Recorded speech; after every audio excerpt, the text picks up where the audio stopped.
Hello, hello, hello. Ethid Gengo here, welcome to the channel. Today we're playing SnowRunner. Nice chill game. I'm just going to be jumping into a save that I've already got. Just wanted to take it more relaxed today. Got kind of uppity in the last stream, sorry about that. Or at least at the end of it.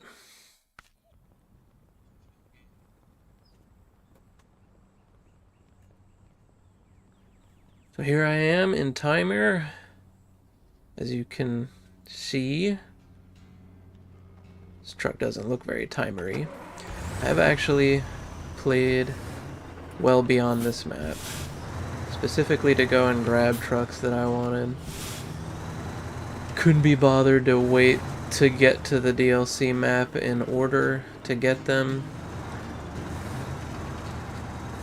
And since at the time I wasn't streaming, I just didn't really think of it in those terms at the time.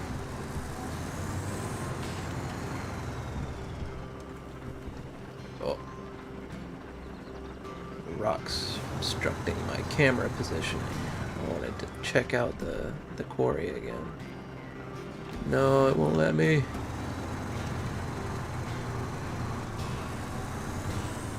Using the Steam controller and moving the camera with that one's actually a little bit difficult because it uses a trackpad instead of a stick controller. Stick knob.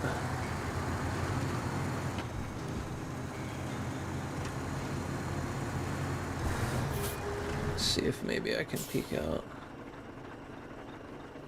a little bit. Okay. Just keep pushing on for a minute.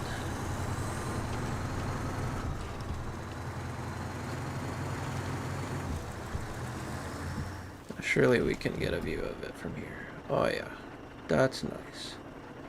It's a very aesthetic game.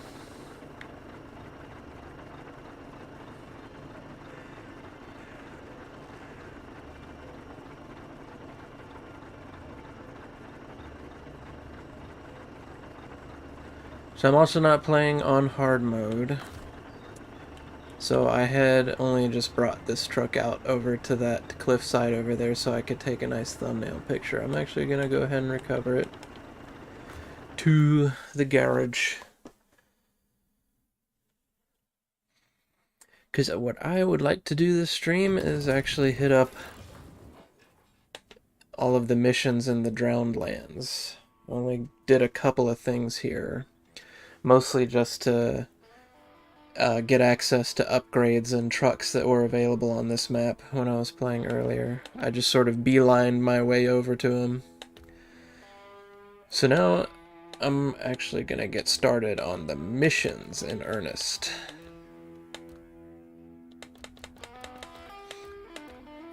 So I want to bring out some trucks that'll be good for that. And while I'm at it, honestly, I feel like I should have done this before. But I'm going to go ahead and go grab my trucks that I have all stuck in Tennessee right now. Because that truck I was driving just now is on this map, and I was rushing for it a few days ago as well. Which meant bringing all of these trucks over here to make it easier. So now I gotta go pull them back to the garage so I can retain them and then bring them back to Taymyr.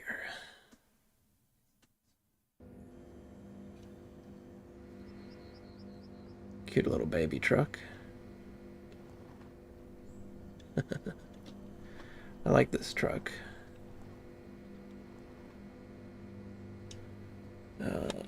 Remembering the controls. Got some already in the garage that I'll go ahead and retain. And that one. Back to the map. There's two more sitting out, including, actually, both of these are like pretty much the most important ones that I have. The most capable scout vehicle, pretty much. Only downside is the lack of a snorkel in a high position, so it does have a low fording depth. Can't just take it over any old stretch of water like you could something like the Atlantic, or even amongst scout vehicles, stuff like the F-750. So that's its one downside. Otherwise, it is extremely capable. Oops. Local map. I'm used to using a different controller, so bear with me while I try to remember where some of these buttons are going to be on my Steam controller. And one more. Way up here. I love this truck too. Whoa. 10 by 10, 3-slot bed with crane and the ability to tow trailers. It's probably one of the best in my opinion. Can be a bit difficult to get initially.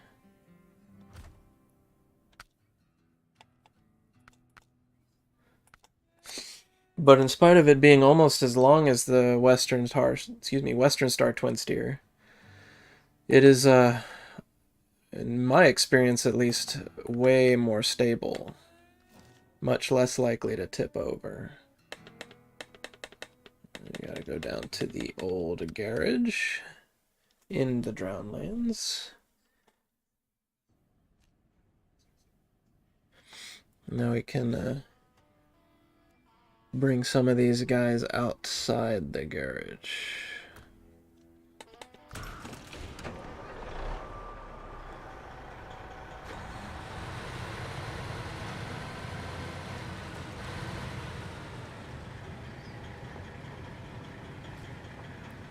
And I'm just gonna temporarily post them up on either side of the entrance.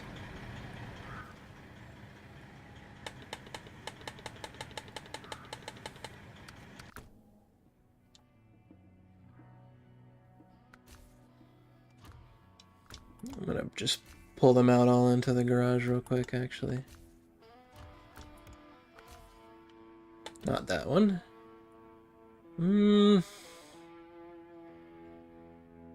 Maybe this one. I haven't used this one really yet. I only just got it. I hear it's good, but it is a 6x6 and not an 8x8 or a 10x10. And it also cannot use a crane, bed, and tow a trailer at the same time, like some of the other 6x6 trucks. But it does have access to those big old tires it's got on it. So maybe that's the,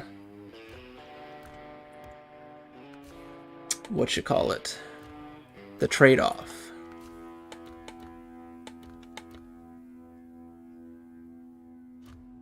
Bring that out. Go ahead and take this one out of the garage.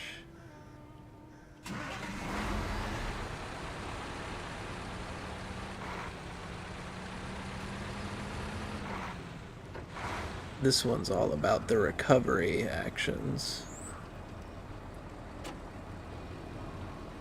I mean, you can put a sideboard or flatbed on the back, but you only can carry 2 with it, and it can't tow a trailer.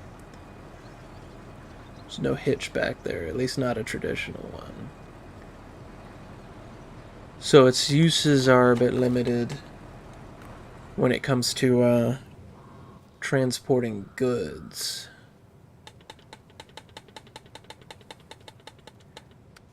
But it's very good at recovering vehicles. Let's bring out this guy's buddy. These two right here are mostly the same. This one's got a much better approach angle. It's not as likely to dig into the ground while you're driving it with the front bumper. And it's got permanent all-wheel drive and permanent diff lock, whereas this one does not have permanent on either of those. They're both switchable. The all-wheel drive aspect to that isn't so bad, but not having a permanently active differential is a pretty big downside in my opinion. Probably one of the most OP things a truck can have in this game is permanent diff lock. The value of the permanent diff lock is that you can be outside of the low gears with the diff lock active, which means you can actually go at high speeds through much more severe terrain than you can with a vehicle that does not have permanent diff. And that's a especially big deal for a vehicle like this one that has some seriously big, seriously mud trudging tires like this. I think those are like 59-inch tires.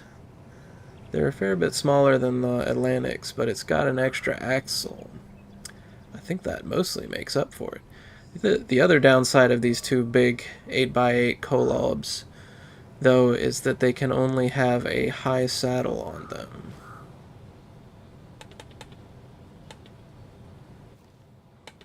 So in spite of their high capability at off-roading, they do have that limitation to them. I'm going to leave this one in the garage. And take this guy out.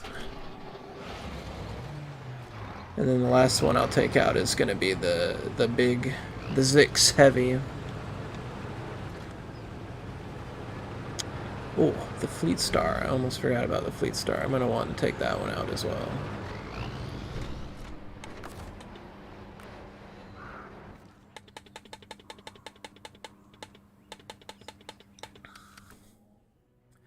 The Fleet's... No, not Fleet Star. Paystar Twin Steer. And then we'll get to the missions.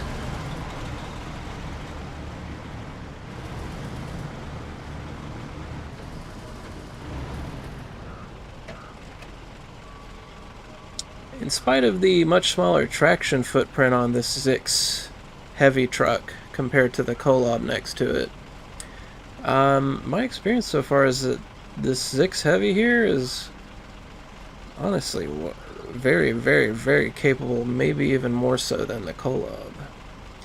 And it's certainly more versatile. It can have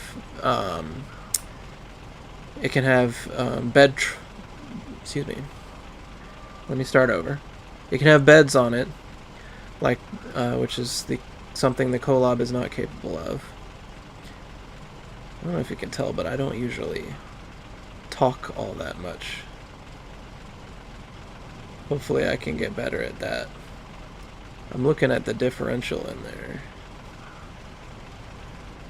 Is that that? Hold on, what is that? Is that like a gearbox? Behind that tank? And in front of the high saddle? Wish I knew. Anyways, wasting fuel.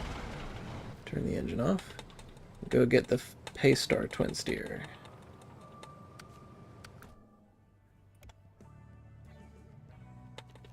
Alright.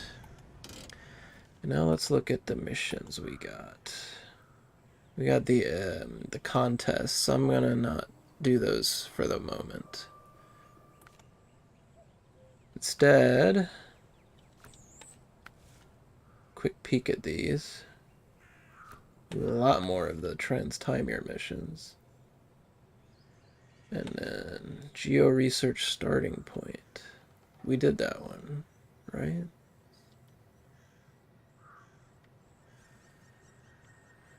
No, we didn't.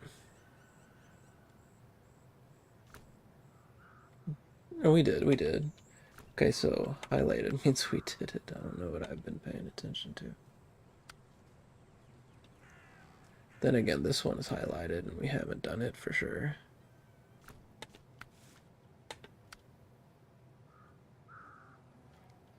I definitely did that one though. So we need to get a fuel carrier semi-trailer and take it to this parking area. But where is the trailer? It's over here, okay. I think this is a low saddle trailer. Okay, it's tracking it. So we're gonna need something that has access to a low saddle. Which, while this Paystar Twin Steer does have access to that, I'm not gonna use it for it. I guess maybe I'm gonna bring out another truck, actually. So I'm pretty sure the Zix Heavy cannot have a low saddle on it either.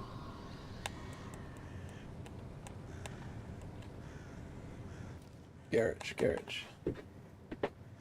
Oh, there's the Bandit. Maybe that would be good for it. It's an 8x8 with permanent diff, or we could use the Azov I have in the garage. Retained, I mean.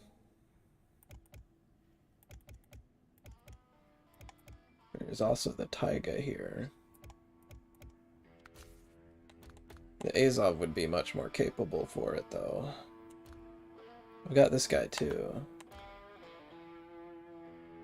I don't know if we can tow the fuel trailer with the crane and this one. If we're not having the crane on it, we may as well go with the Azov. It's 64. So that's what I'm gonna do. But I need to actually switch the... Oh, it is saddle low already. Okay. Saddle looks so large to me, I was thinking that that could have been the low saddle. Let's go get that trailer.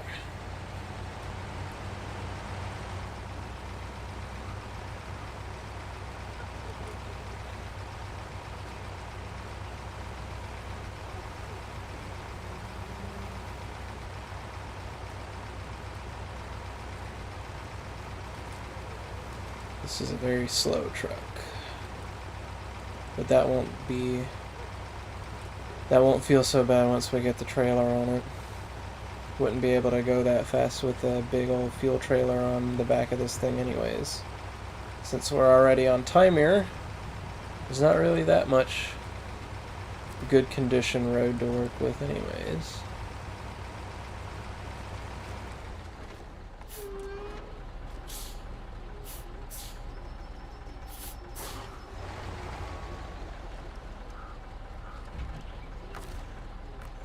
Attach trailer.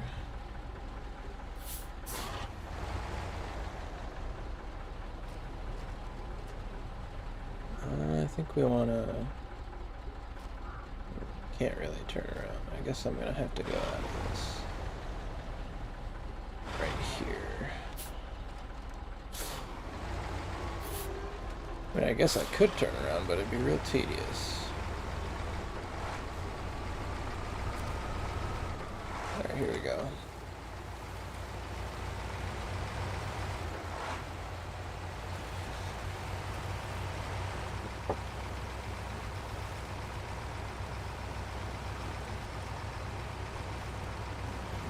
Permanent diff means we'll be able to go through this patch of mud and water without losing out on the 5th gear automatic. We're coming to a pretty slow speed though. Oh well. Press the left mouse button to switch gears more quickly.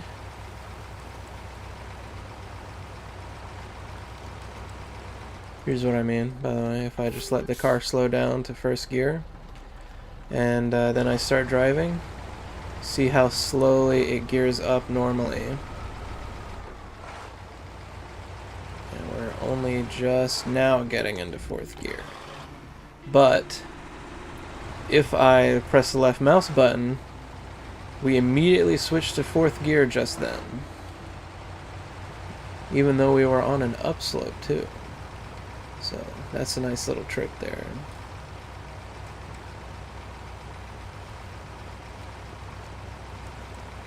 And I've just been going without even checking to see if this is the best route. Does look like it though. I'll put in a couple pips to tell me not to take certain turns though.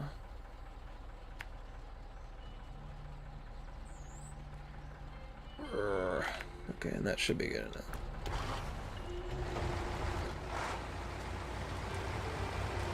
Come on, camera.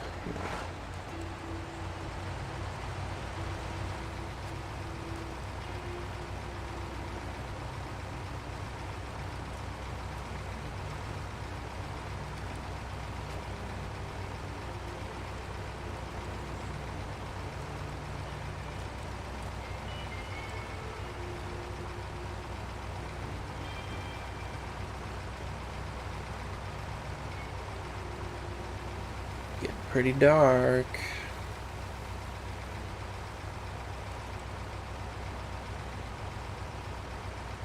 Especially since this is... Ooh, hold on. Let's move my face.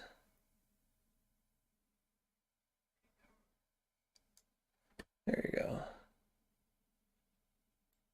And I'm moving the chat box as well, although you can't see it right now.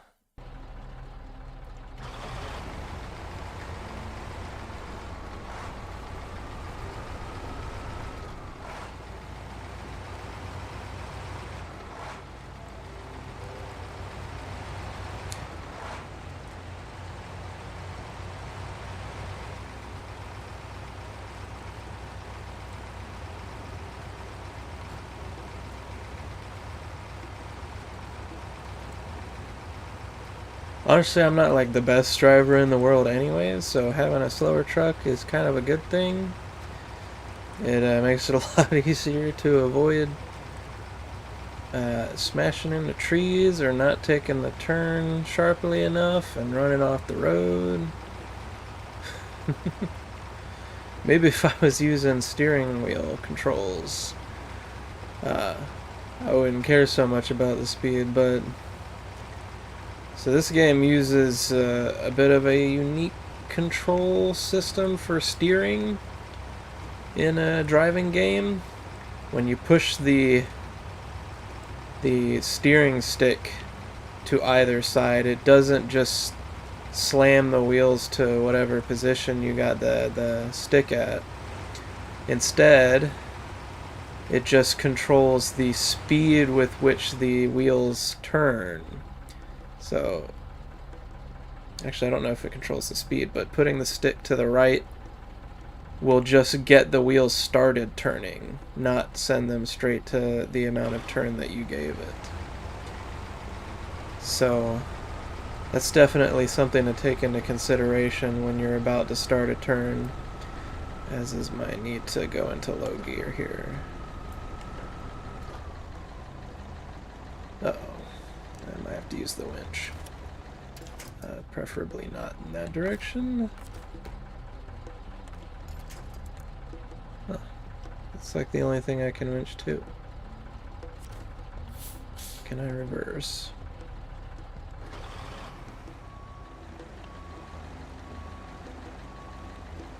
Oh dear. Got myself into quite the rut. And it was because I was messing around with the steering.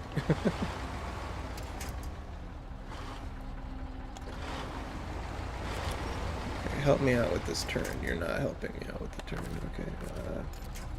There. Like that.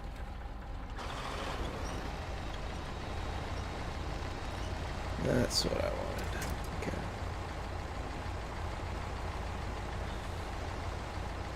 We'll stay in low gear here so that we don't dig in too much.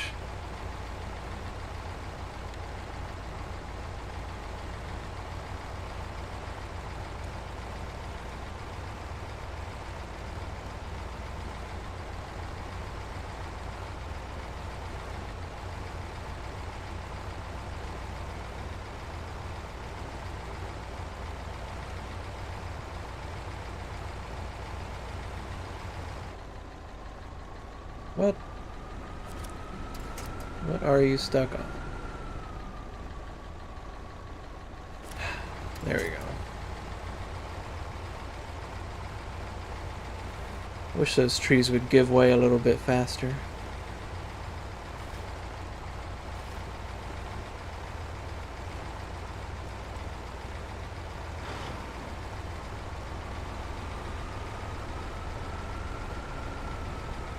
Almost there, and this trailer's gonna disappear as soon as we pop it over this square.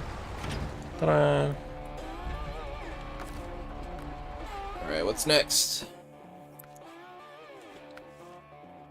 Hub recovery, second stage. Do I want to get straight to that? What does it want me to do? Wants me to pick up some vehicle spare parts from over here at this warehouse, and then take them pretty much to where I am right now. 4 units of vehicle spare parts sounds like a perfect job for the Western Star Twin Steer. And since this is a stream and I am not on hard mode, I'm gonna go ahead and put it to morning.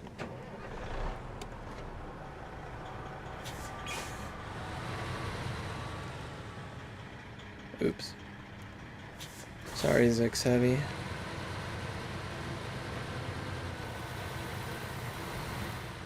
Do I really want the fine-tuned gearbox on this truck? Ow.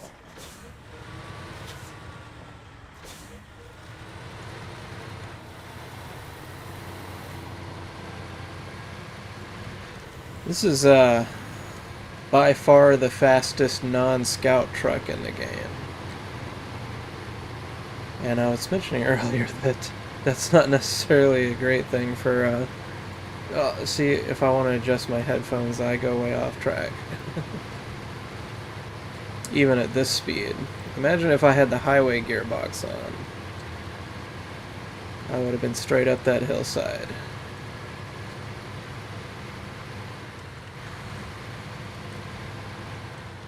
And the steering response on this truck is really slow too. So, it being by far the fastest heavy truck does have some downsides. Couple that with the fact that this thing, in my experience, is very tippy. I actually have had many an annoying experience with this truck.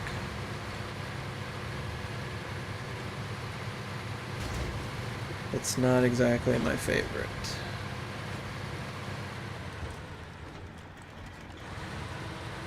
But while I certainly could have used another truck for this purpose, I don't know, I just kind of get something out of using a truck that can haul almost exactly what I need specifically for the mission. And I just noticed that I didn't actually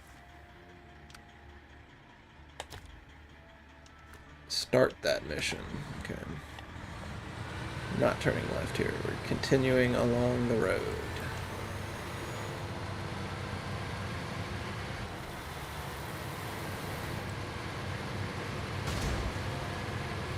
That's ridiculous.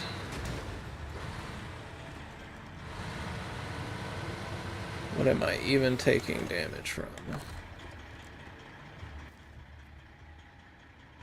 I guess this is a bit of a shortcut.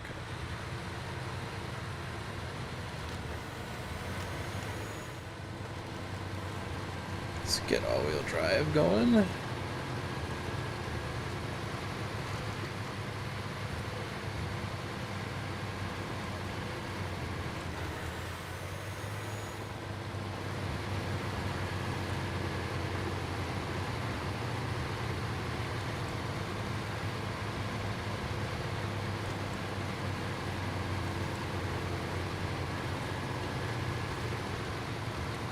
I'm gonna reverse into that. So we'll drive past. And then we will reverse.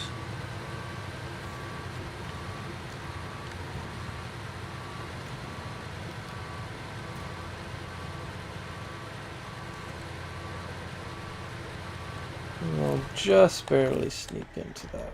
Stop the engine, just not to waste fuel. And it's vehicle spare parts we need. Yeah, these are nice and low.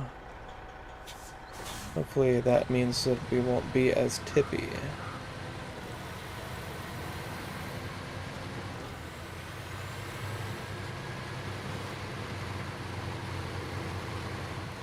Let's get a quick look at what route we're taking. Throw in some waypoints. Should be good enough.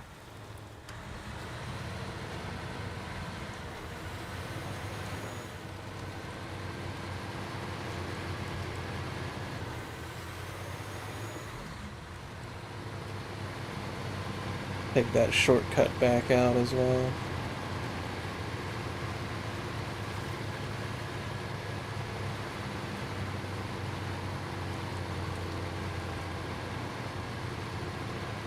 Look at already trying to tip over.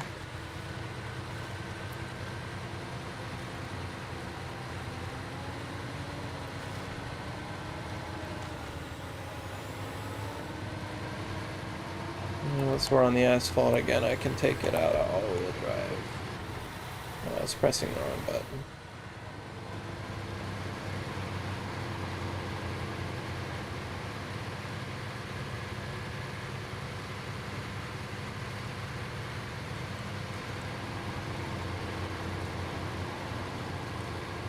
Slowing down, put it back in all-wheel. I keep pressing the wrong button. What's going on? I'm used to the shape of my other controller that I use with my laptop.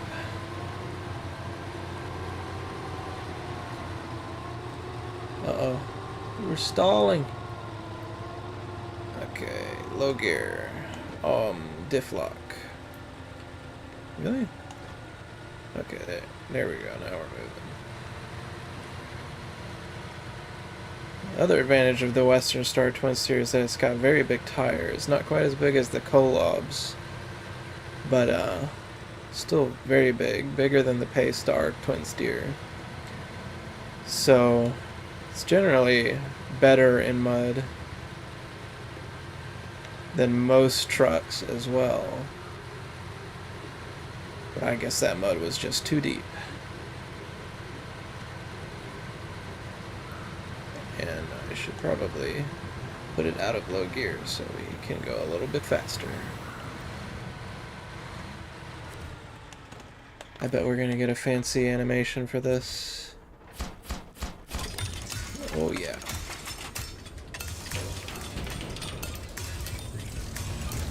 Hold me while I have a drink.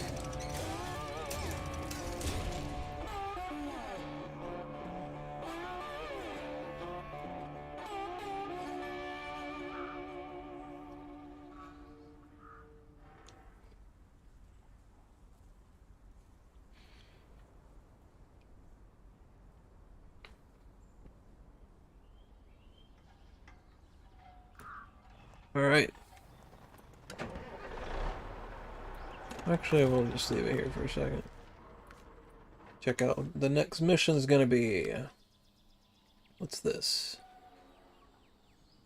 So pick up from the garage area. Can we get all of this from there? It's not showing any markers on the gateways. I don't see any markers on any of the other possible pickup locations.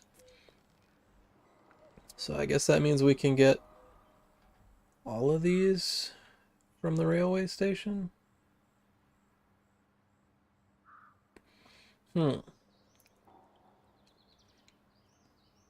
So 2 cement, those are 1 unit each. Same with the wooden planks. That's 4 units. The concrete slabs, I believe, are 2 units each. So we got 6 units in total. Let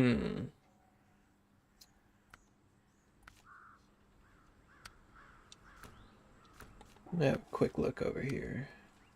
Oof. Oil barrels.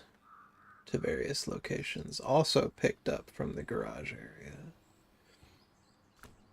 It's just got everything over there, doesn't it? Oh, this implies that there aren't wooden planks over there. Pick them up from the sawmill. Why does it not show the sawmill on this one? Wooden... Oh, because it's in segments, right? This is one of those segmented orders, so it's not showing me where to pick up the wooden planks or concrete slabs yet until I deliver cement. Okay. Secure container. Ooh. What's that about? Ruined warehouse. 6 of them.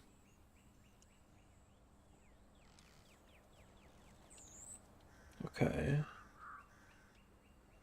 Could go grab 4 of them with this twin steer, the Western Star twin steer.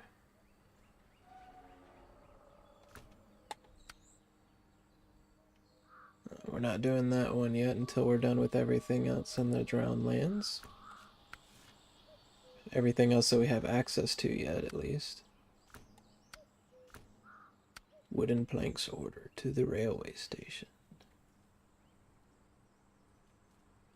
I'm thinking, maybe, just maybe, I start this cycle of cargo one. Get in the Paystar twin steer.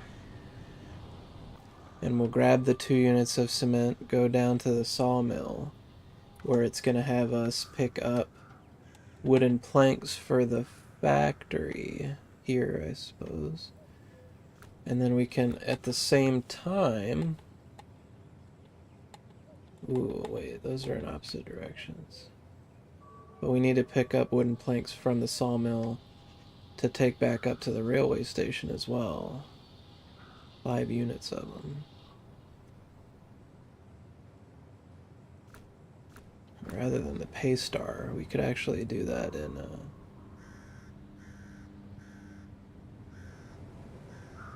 the Azov.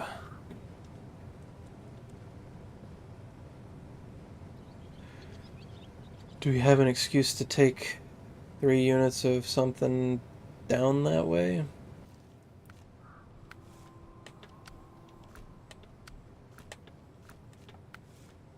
And that Pathfinder one is worth next to nothing.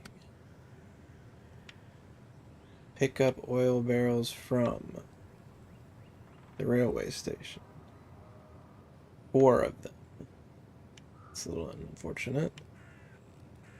Factory and village collectively only need 3, though. The rest are going way over here to the farm. That sounds good, actually.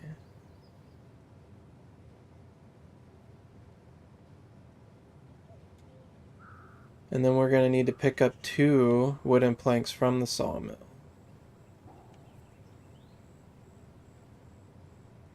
To replace the cement that we're picking up from the railway station to bring here. So we'll have 3 oil barrels and 2 cement. We'll drop off 2 cement at the sawmill, pick up 3 wooden planks. 2 wooden planks.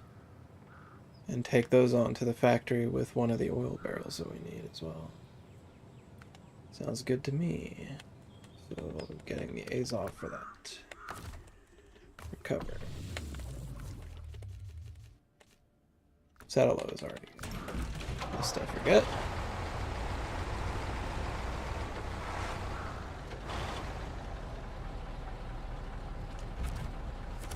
Oops. Wrong button again. We can get this step deck trailer as well.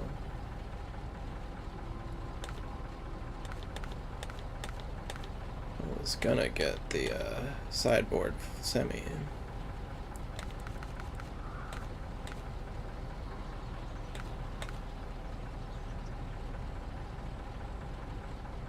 What's the difference, honestly?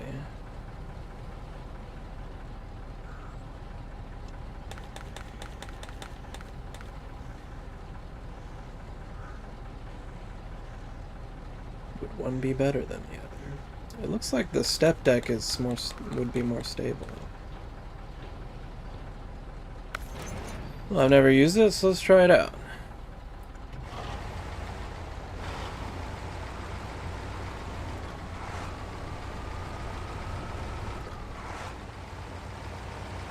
It'd be cool if one of the items goes on that upper level. Okay, so we're getting 2 cement and 3 oil barrels.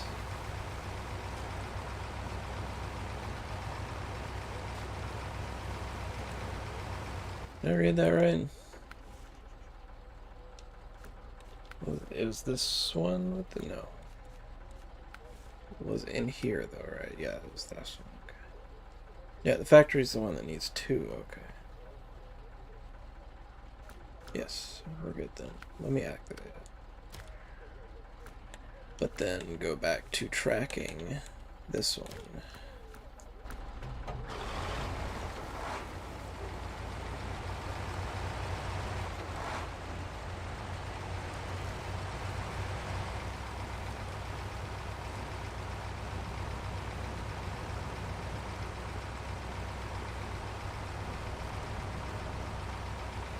Alrighty. Service, cargo container, oil barrel. Can I not have one load on the top?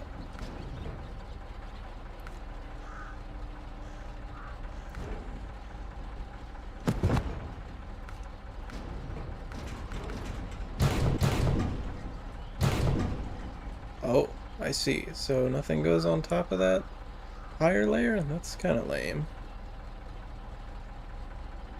Too bad I can't move them now. I could have had the crane on this thing. That was an oversight on my part.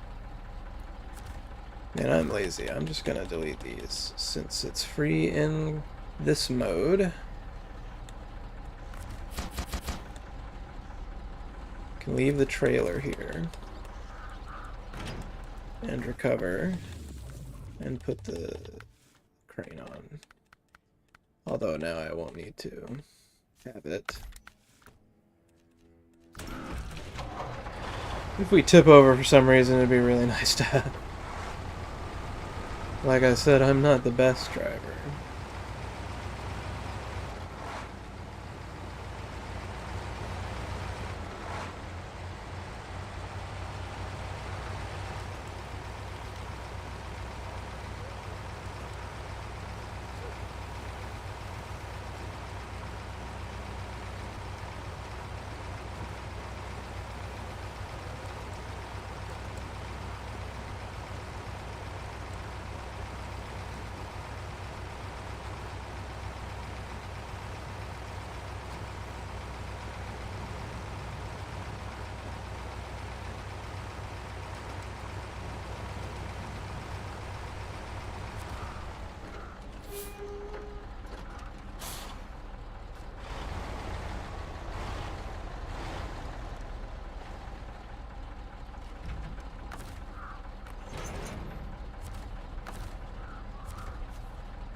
Okay, so I'll put the oil barrels on first. I guess it doesn't really matter. But these are going all the way to the factory, so they'll be the last things to come off.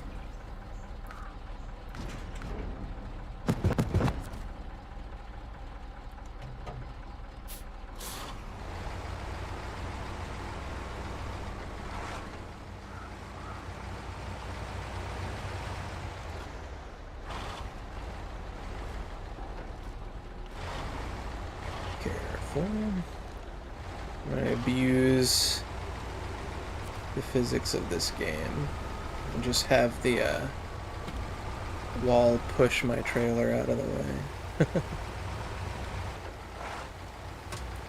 Just go into high gear so we don't stall out like we did the last time we made this turn up here.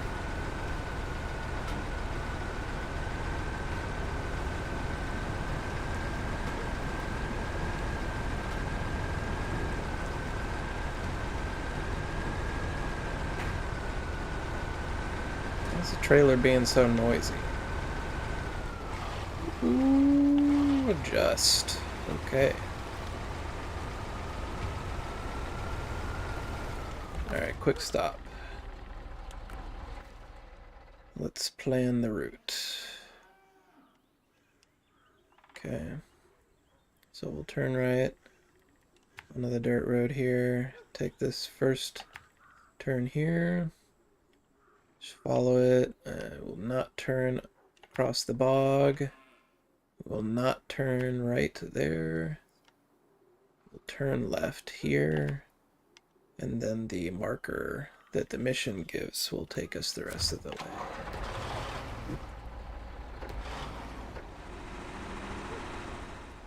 Oh, I pressed the wrong button to try to turn off the handbrake.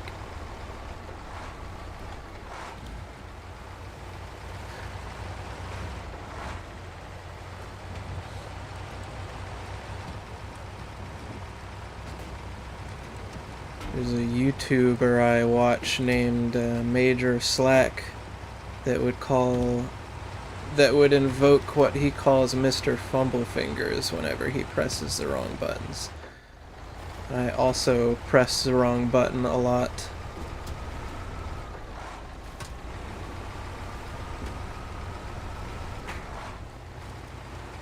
Man, this trailer is noisy.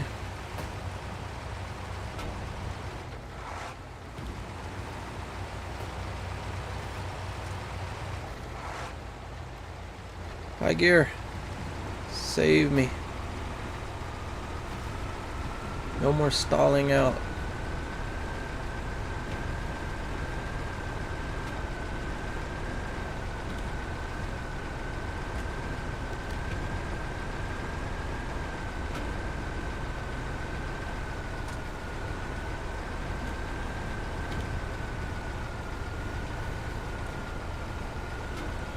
Right.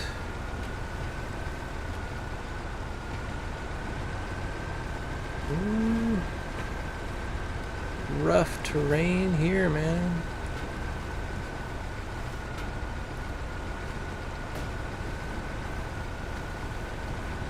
There's a bit of a divot here. Ooh, that was a little threatening. Gotta go back into auto for a second. No. High gear. Thank you.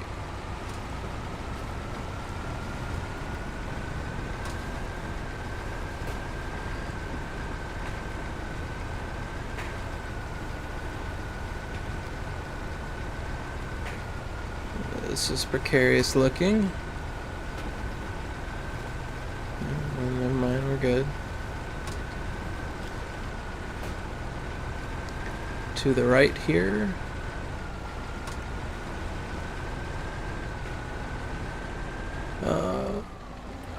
We stalled.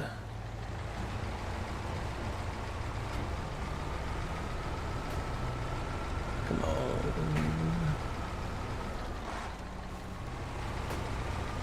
It was not a good time to try and gear up.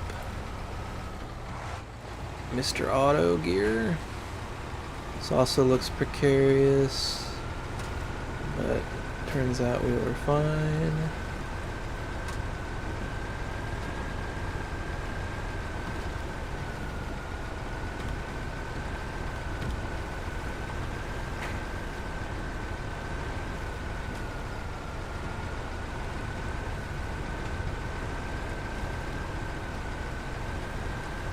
Honestly, this Azov is actually pretty stable considering how tall the cab looks.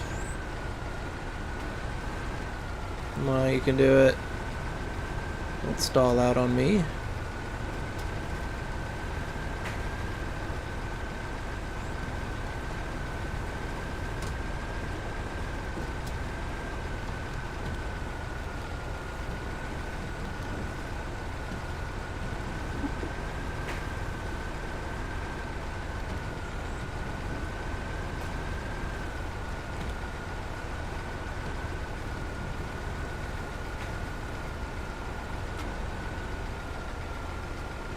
The previous game that the producers of this one made had a feature that I really wish they included in this one. It was this sort of cruise control thing where with a certain button combination you could lock the throttle to a certain level. Come on, let's get through here. Why would you connect to that? Here we go. We're probably stuck on a fallen tree or something like that.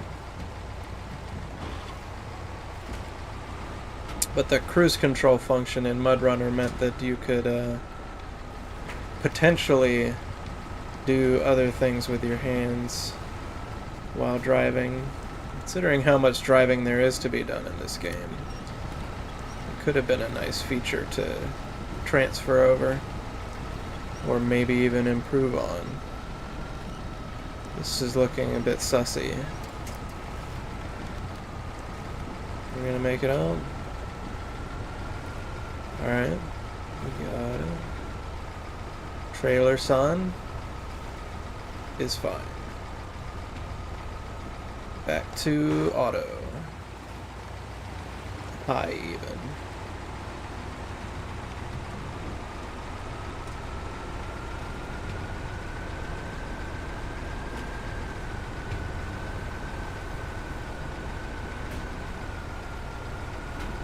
Ground here looks pretty sturdy, but I'm gonna stay in high anyways. We got some muddy bits here and there.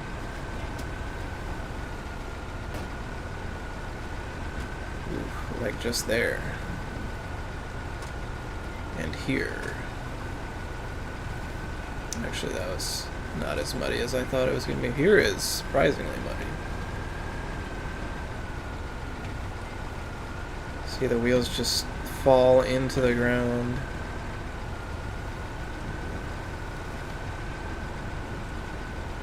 Can be worth trying to drive us along the sides of those random bits of mud on the road. Especially in something like the Western Star Twin Steer, you can easily tip over by driving over a bit of mud. Let's go into low gear. We're still kind of spinning, so I'll put it into low mid. Yeah, but those random patches of mud on the road can be a lot deeper than you might think.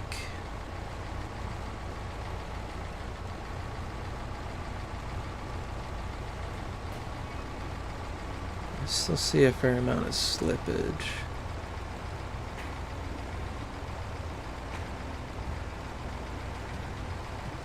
Let's see if we can pick up the pace now. Okay.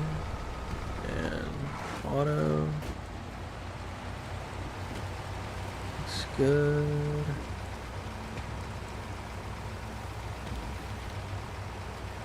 Hard right. That's pretty muddy, but we didn't slow down much. This is gonna be muddy too. Oh, we're digging in. Let's go low.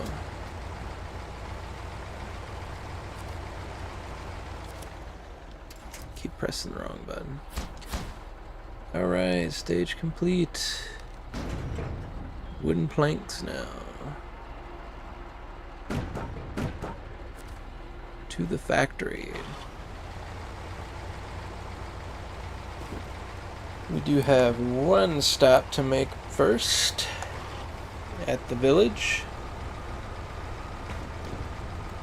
And I'll take a pause to plan the route. This is a little precarious. Azov should be fine though.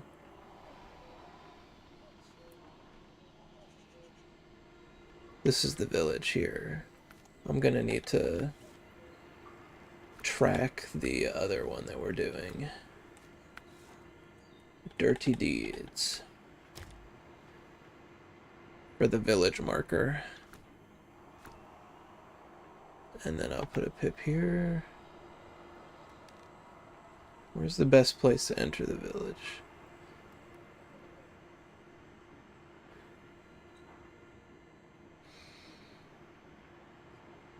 I think we might need to go around the north side.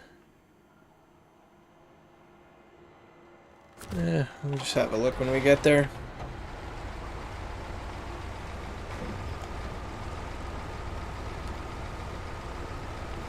Hard left. Might need to reverse a bit.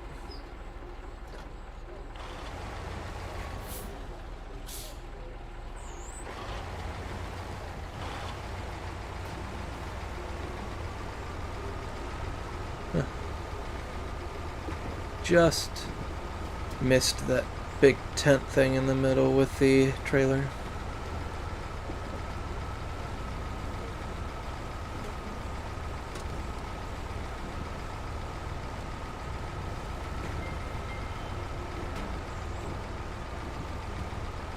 Go ahead and put it in the high.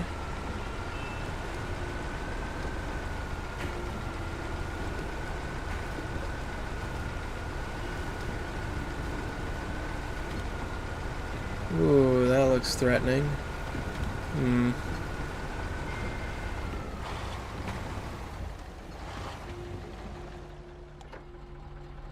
Let's see.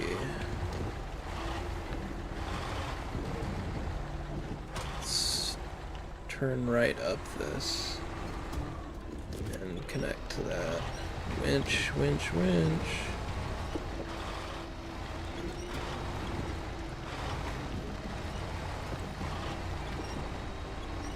Oh dear, that's not very nice. Come on, come on, come on, come on. Alright, I'm gonna put a winch here to the tree.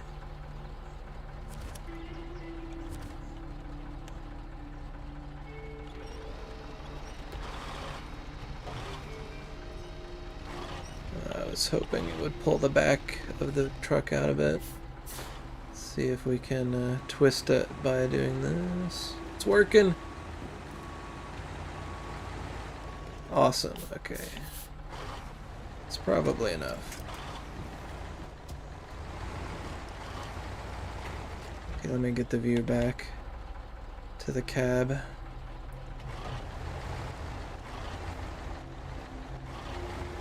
Okay, don't want to tip. Alright, we should be good now. Oh, I'm sliding, I'm sliding! Ooh, that was close.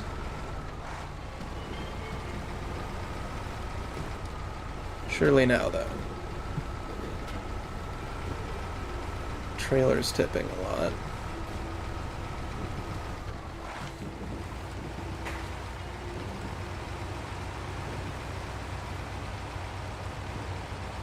Alright, everything looks to have stabilized.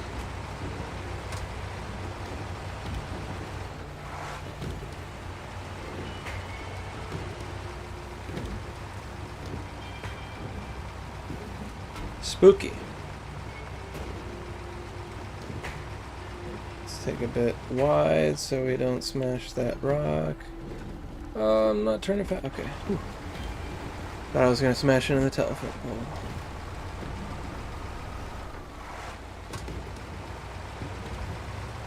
Starting to get dark. I want to make sure the trailer is straight for this bridge. And go along the left side of it. Alright, where to enter the village from? I could just bust through that fence over there.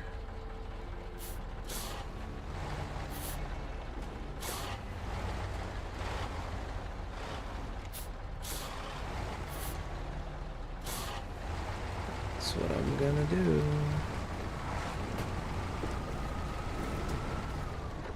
Low gear, please. I think the trailer might be digging. Let's see if we can drag the trailer across. Okay, now, yes, cool. Now we can go.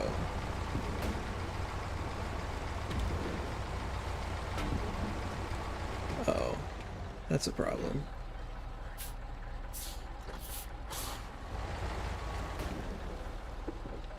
Didn't notice those, whatchamacallits, corrugated metal slats. I'm glad that piece of fence broke down, actually. Uh-oh, can we not squeeze through here with the trailer? Dang it. Alright, I might have to just go north then.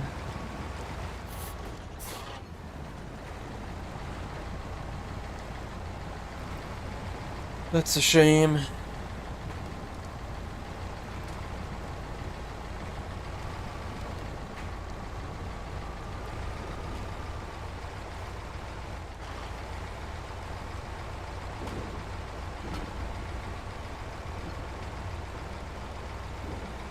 Oopsie daisy. I'm in a more of a stable footing. I'm gonna move it back to morning.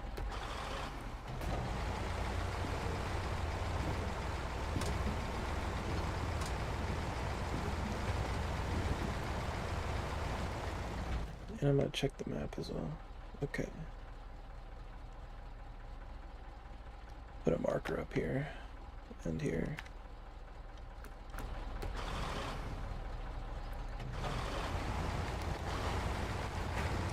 Skirt these rocks.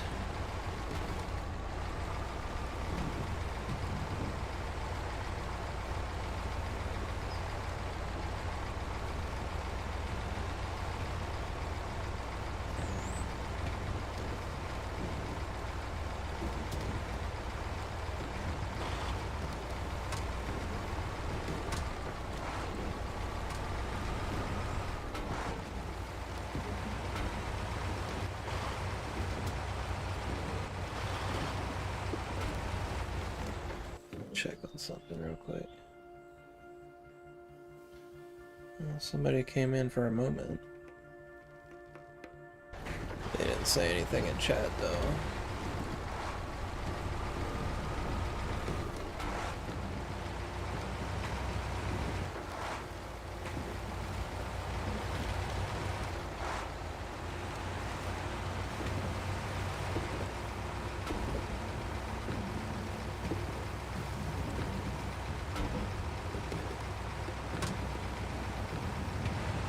I've gone to the left of that thing. I don't suppose it matters really. Cut this corner a little bit to drop off location.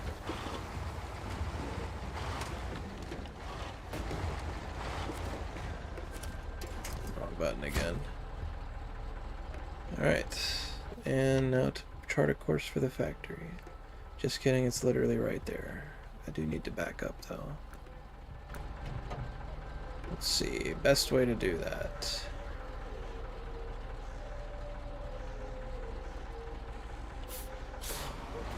Straight back.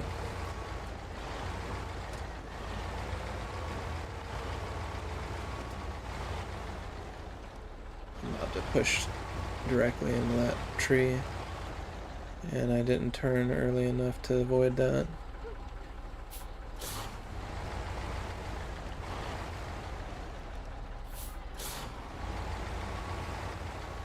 It's not really helping. Alright, I'm gonna turn left around this.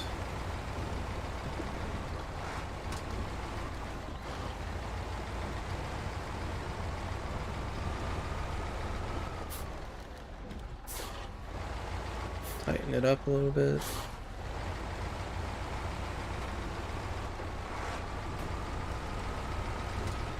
Not try to sneak through that. And then we will go to the left of this structure, out a little bit, and start turning. And then tighten it up.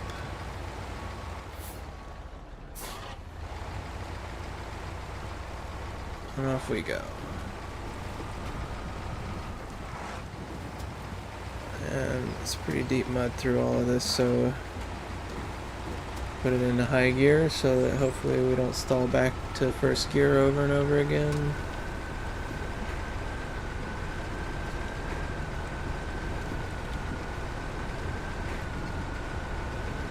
bouncy castle.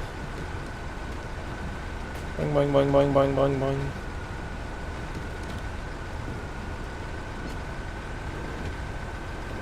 Maybe I should, like, turn down the fog or something. It's probably a volumetric fog option in the setting somewhere.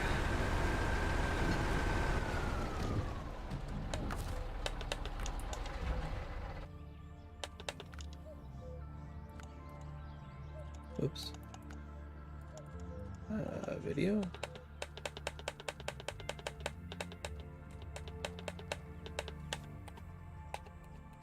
Volume fog. Volume fog.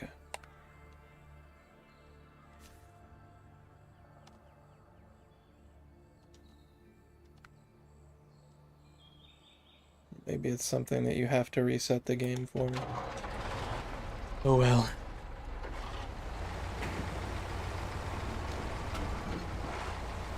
Should be gone in a little bit. I think it's just a morning thing.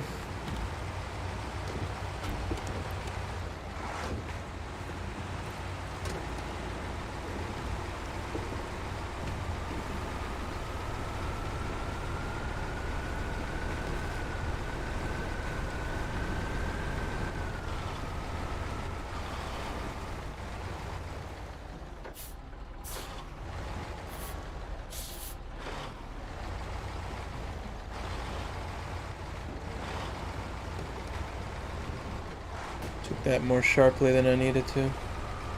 Should have swung out to the right side of the road and then made the turn in. How close do you need to be to this thing to discover it? Surely that counted.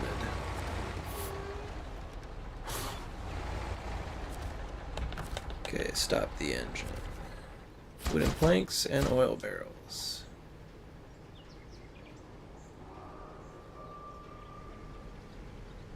Okay. And then what's left? Oh, that's also going to the farm.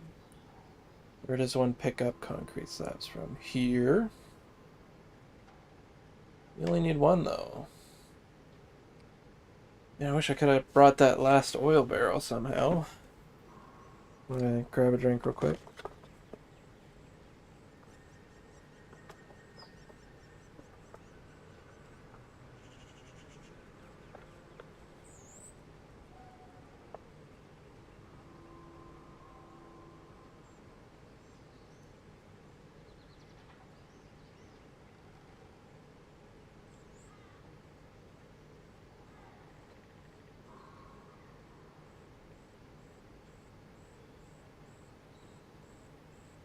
Man, a whole 5-slot trailer for one concrete slab?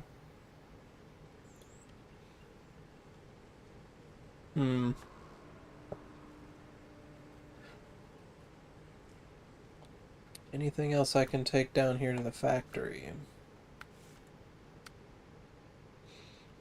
We need to take 2 secure containers from this ruined warehouse to it.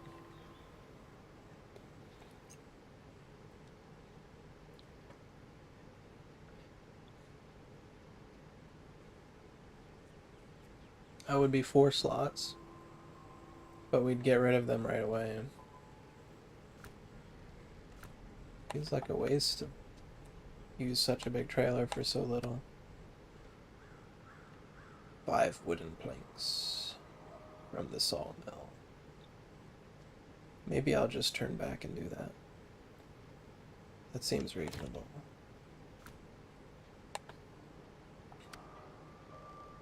Won't be doing the cycle of cargo in quite a so cyclic a manner, it seems.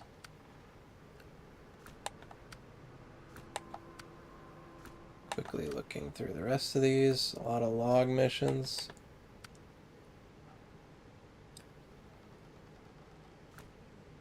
Not a huge fan of log missions. Uplink. I gotta take stuff to the rift for that. Not worried about the rift right now.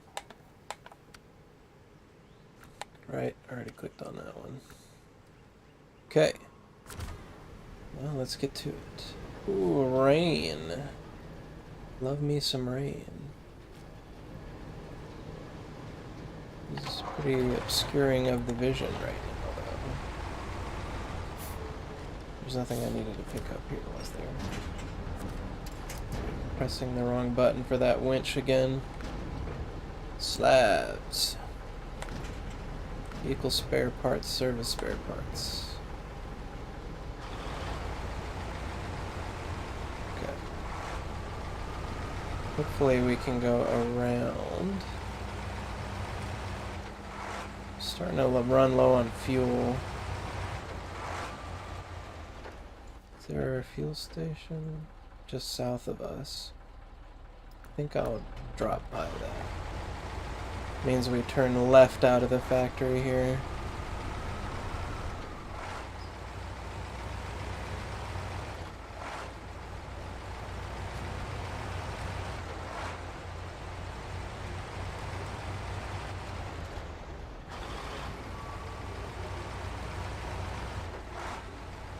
Left.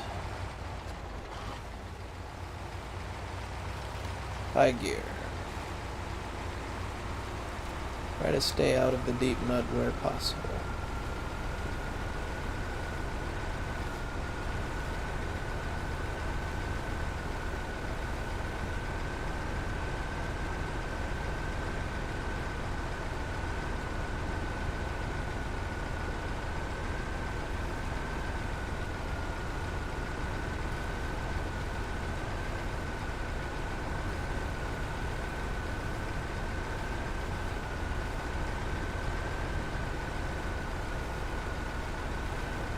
It's a shame the rain doesn't actually have any impact on the road surfaces.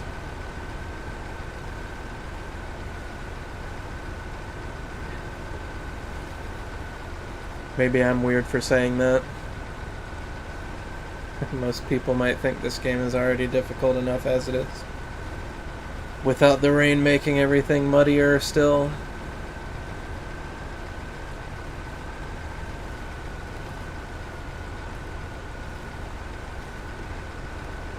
I'm guessing we turn left up here.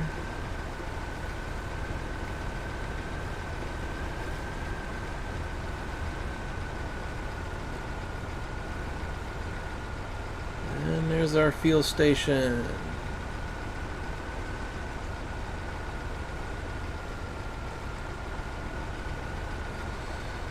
We'll do a nice drive-by refueling. Starting off by pressing the wrong button yet again.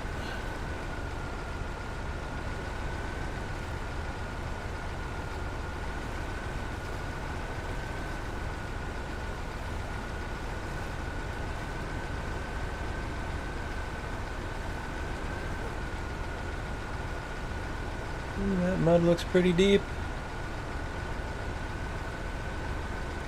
I wonder if going through the middle here will help. Spinning a lot. Not going that slow though. Leave it in high.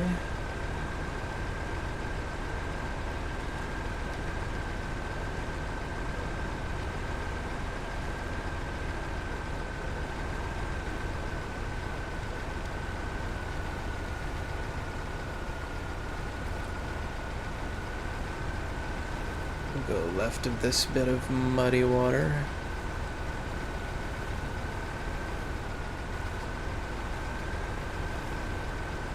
Do I need to turn left here?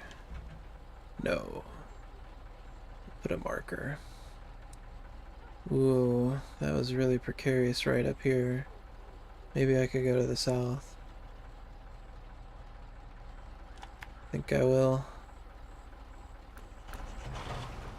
Oops.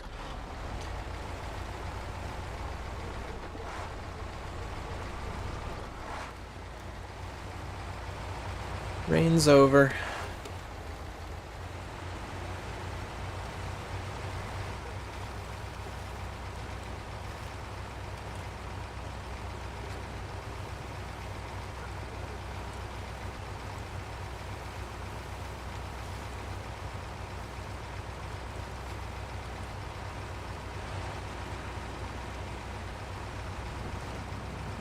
Ooh. That would have been funny to watch.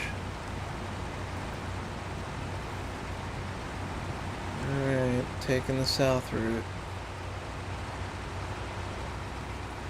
It's a bit longer.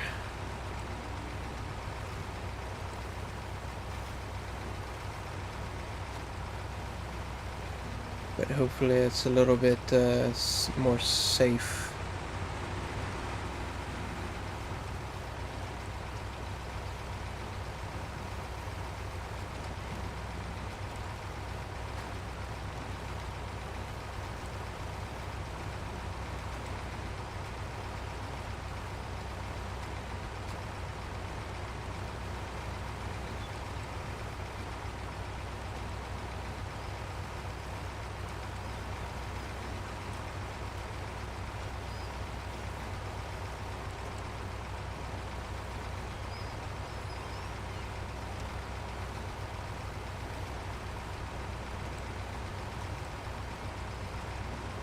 And wheels go.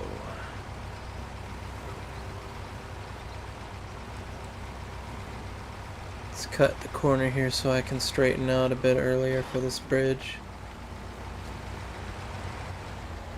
And hug the right side. Good. There's the bandit.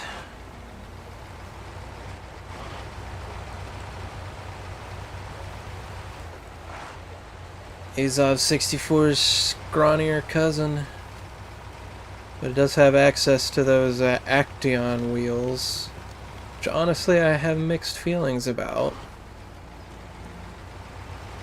You'd think with such wide tires that the mud performance would be way better than my experience has been with them.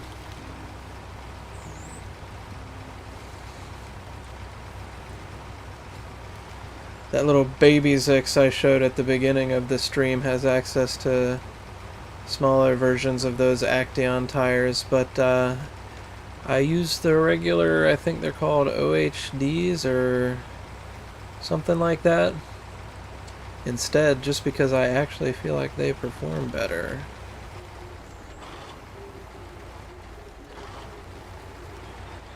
Same with the literal Action truck, which I think is kind of just inferior to the Zix medium. Alright, 5 planks. Back to the railway station. Let's see if I can get it into high gear. Alright.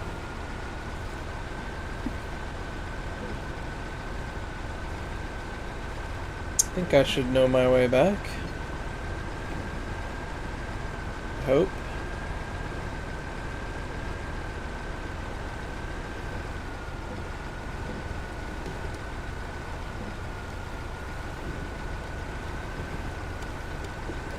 Checking to see if my lights were on.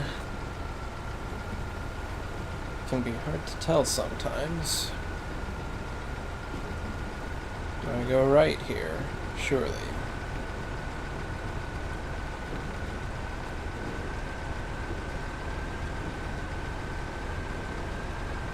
Keep to the side. Maintain our speed a little bit better with by not going into the deep mud.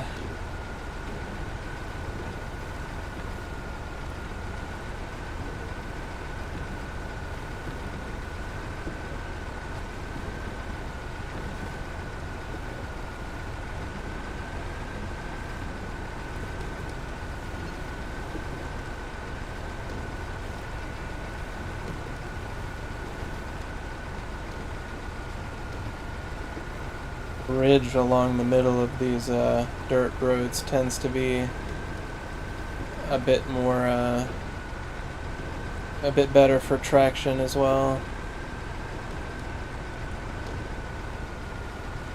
so it can help to send one line of your tires along the middle ridge.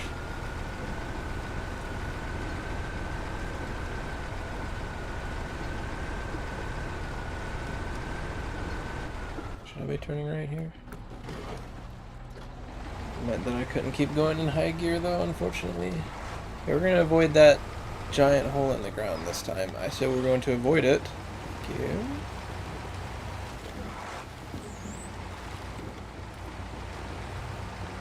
Alright, we could have avoided this one too, but it's not as big of a deal as that other one was. Let's go into low gear.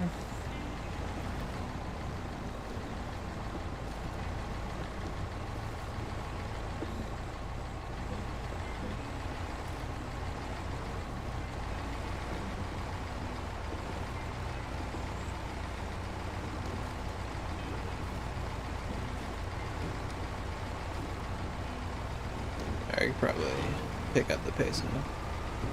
Sorry, I was a little distracted.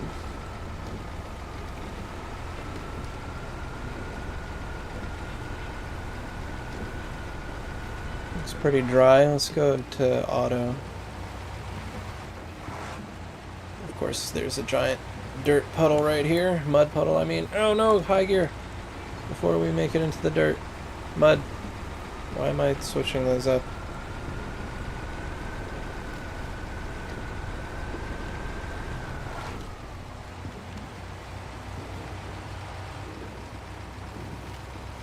More mud.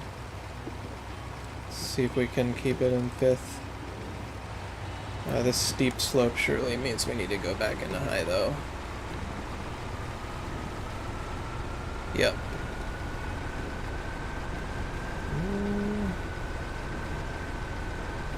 A little bit of jackknifing there.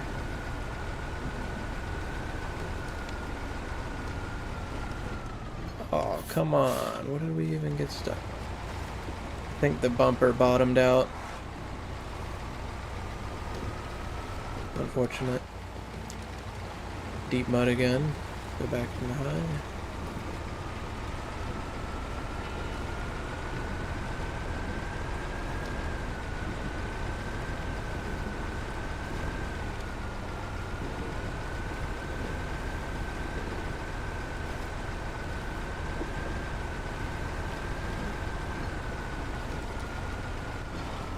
Ooh, stutter.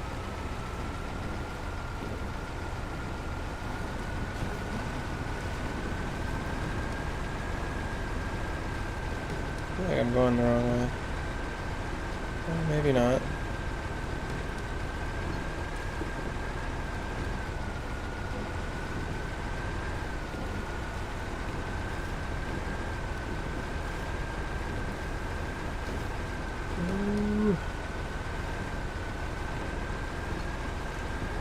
Go to the right of the road here.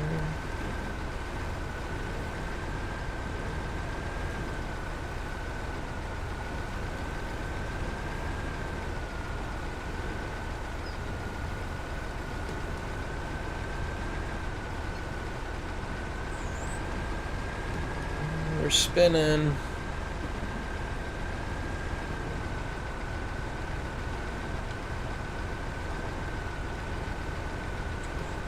Land ho!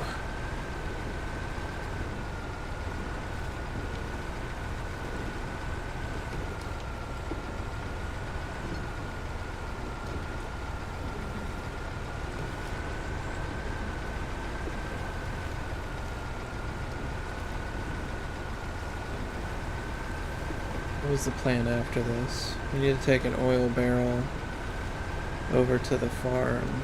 Literally just one. I also need to get one concrete slab from the factory and take that over to the farm as well.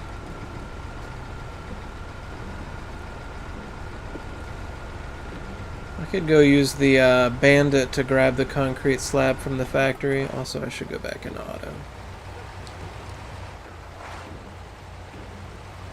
The bandit we passed by, it's already down in the south, so it'd be better to grab the concrete slab with it. And maybe I can use the Zix medium, the little tiny Zix medium, to take the last oil barrels over to the farm.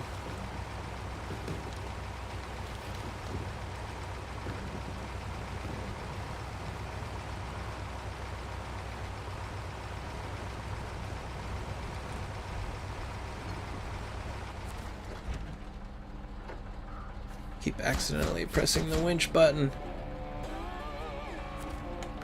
Give me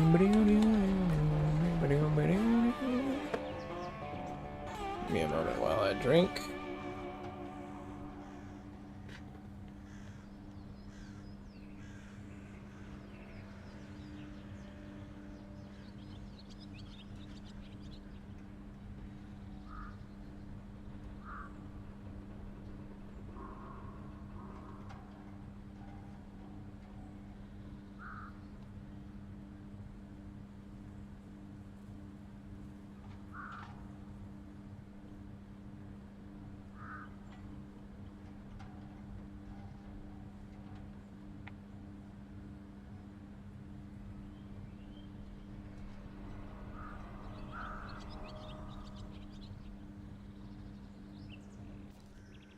Checking the missions.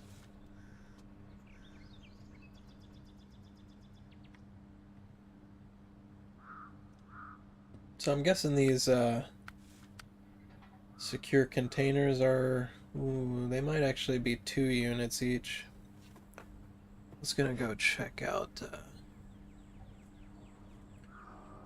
the old map runner tool online. See if there are any hidden quests.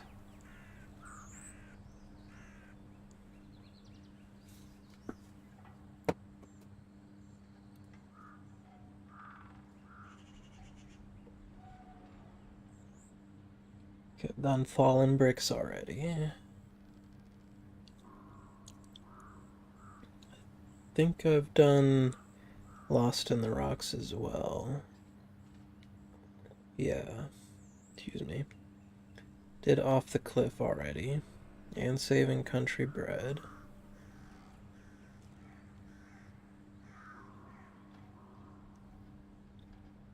Got that light trailer already. Ooh, I do not think I did this Drowned Bricks one.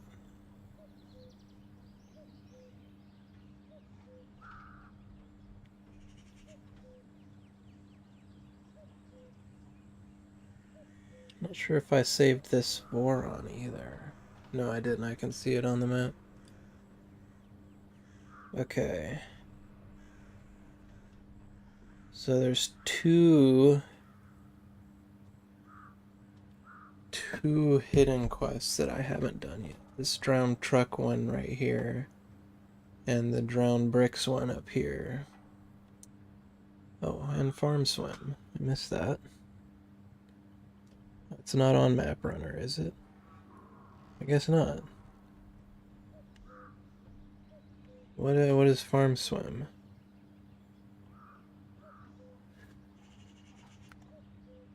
I guess we'll find out. Drowned Bricks means going to find some cargo hidden on the map somewhere, pick it up with a crane. And the truck one, obviously, we need to bring something we can tow that truck somewhere with. Where are we needing to take it? Oh, I just need to repair and refuel it, actually. Well, that would be his job for the Zix Heavy.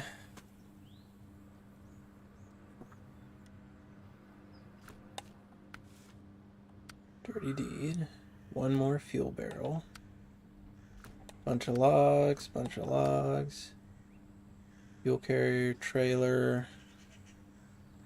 Not even on this map. Okay, don't worry about it at all. Medium logs, more logs, more logs. Alright, that's on a different map too. Oh, we must be in the middle of this one. Okay, but I mean, that's not until the quarry, so we're not worried about it. Secure containers. Oh, okay, Map Runner's telling me that the secure containers only take up 1 load point. Okay. So 2 load points to the factory down there. Or back to this railway station. we are going down to the factory to pick up a 2 load point concrete slab. Then we can, okay, we're doing that with the bandit. We can go over there, pick up the concrete slab, take it to the farm, which I believe is here. And then we can run back down with it to pick up 2 of the secure containers from the warehouse here and take them back to the factory. And then we'll do the rest of them with something else, like maybe the Western Star Twin Steer.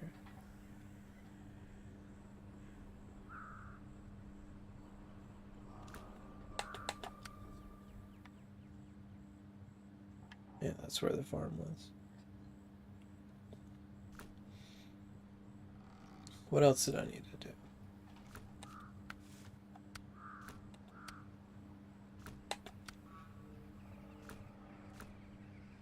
Were any of these log ones on this map?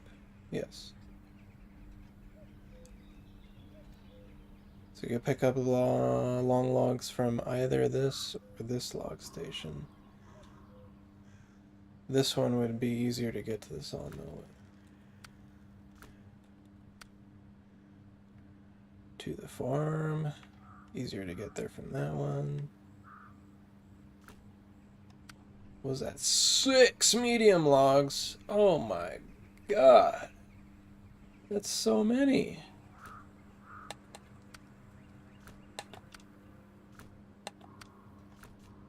And that's a grand total of 6 between those two as well, but they're on the quarry, so I'm not worried about that right now. And 3 long logs to Zimnegorsk.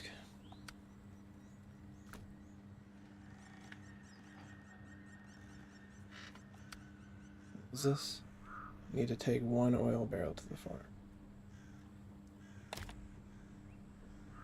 Okay, I'll do that with the Zix medium, which must be in the garage, or perhaps even still retained. Yeah, it's retained. Here it is. I'm gonna grab that barrel.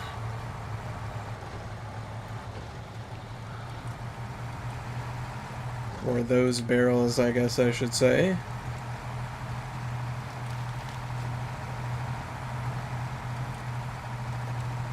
This is an amusing little truck.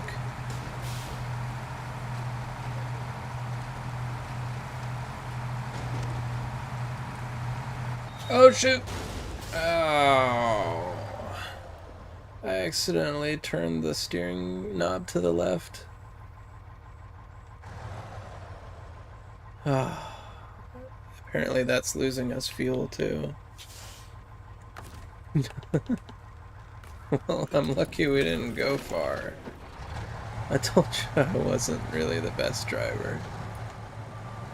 Okay. No messing up the mouse this time. I just said mouse. The left thumbstick. Try not to accidentally drive into the wall this time. I did my best to brake, but it didn't matter. Hello, Azov.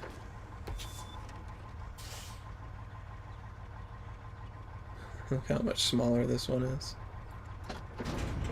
It's just not that small, though.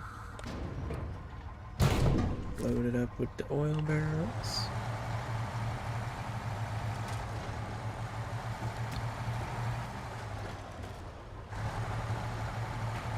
Oh, I didn't know. Did I know there was a log station right there? Oh, maybe that's only there now that we brought the wooden planks.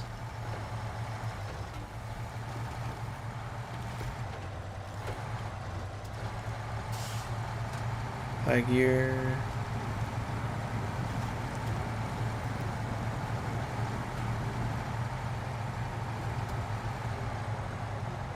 Oh, we're digging. I guess we gotta go low. Uh-oh. Well done. Needed a little bit of winch help. Oh, come on.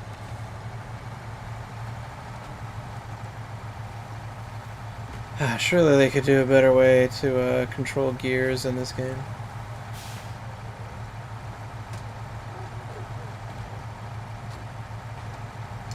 Hear people talking about... Whenever people are complaining about DLC for this game, they're always talking about how Saber's diverting resources to other games, and this just sort of dropping half-ass DLC for this one. So, you know, maybe they are making another game soon?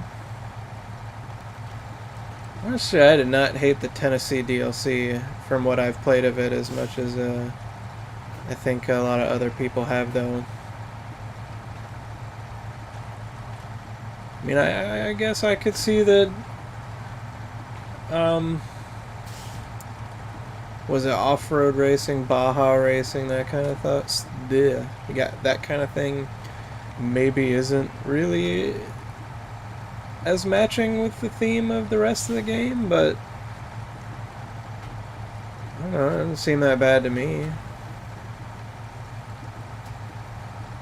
I guess the trucks they gave us for it aren't that good, though.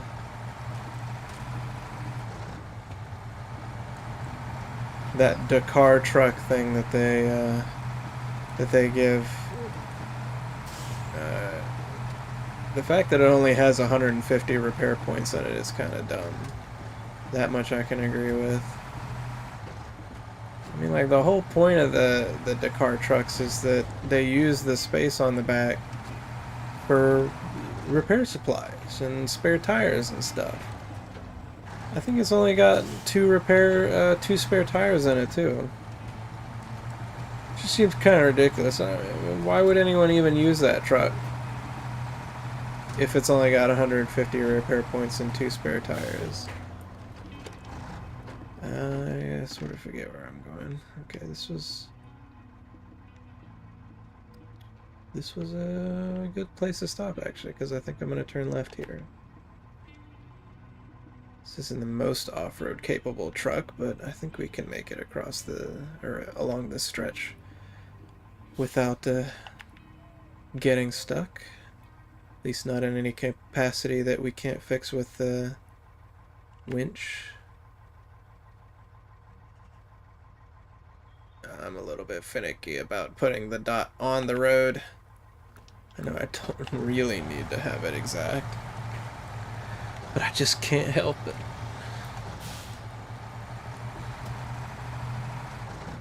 Left turn. Ooh, too much of a left turn.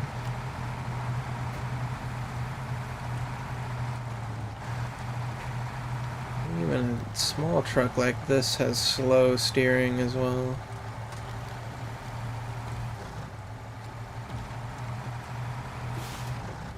Ooh, ooh.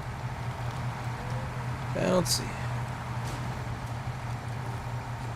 Very bouncy.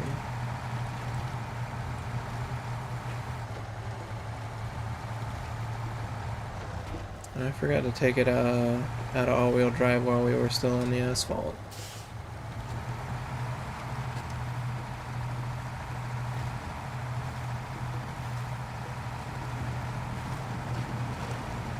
We've got some pretty tall snorkelage on this one, so this isn't too threatening.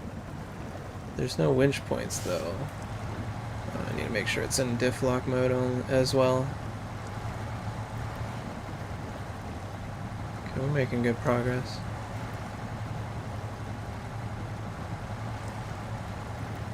Yeah, but with those tall snorkels hanging up over the top of the cab, we don't have to worry about drowning the engine.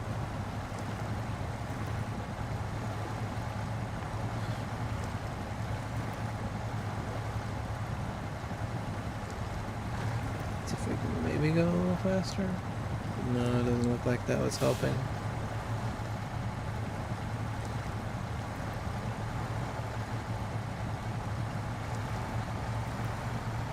Alright, we're out. Go back into auto. High gear. High gear is good for steep slopes. Uh-oh, uh-oh. Oh, turn into it, turn into it. Whoa. Whoa, I almost tipped. Oh, man.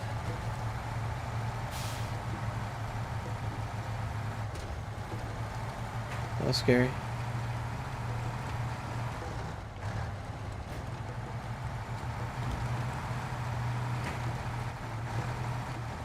Man, seeing the tires jump around like crazy sometimes when you hit into a slope is kind of funny.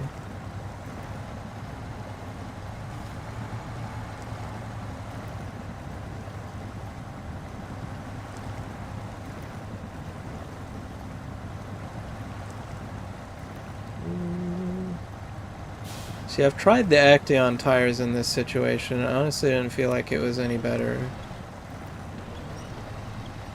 So I switched back to these. And for, you know, situations outside of that, you know, deep water, deep mud, these tires are just way better than the Actions, especially on asphalt.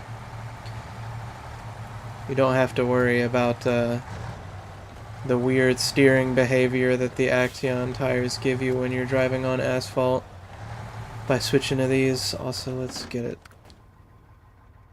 Oops, I was pressing the wrong buttons. I was pressing all of the wrong buttons. There we go. I'm going to put it back to morning.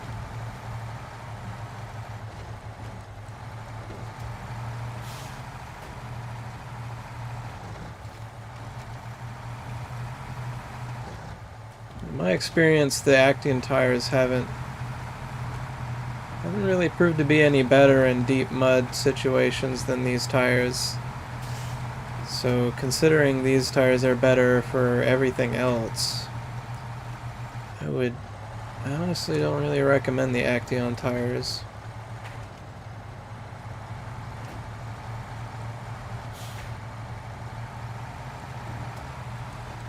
I think you kind of have to use them on the what was it, KH85 or whatever Bandit truck, that DLC truck, because of how skinny the wheelbase is with any other tire, but pretty much anything else that has access to the Action tires, I feel like it's just better to use the next best mud tire.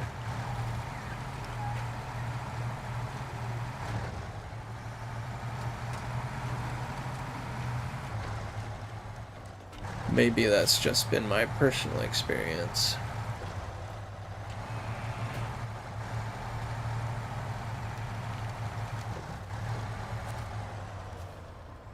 Ta-da!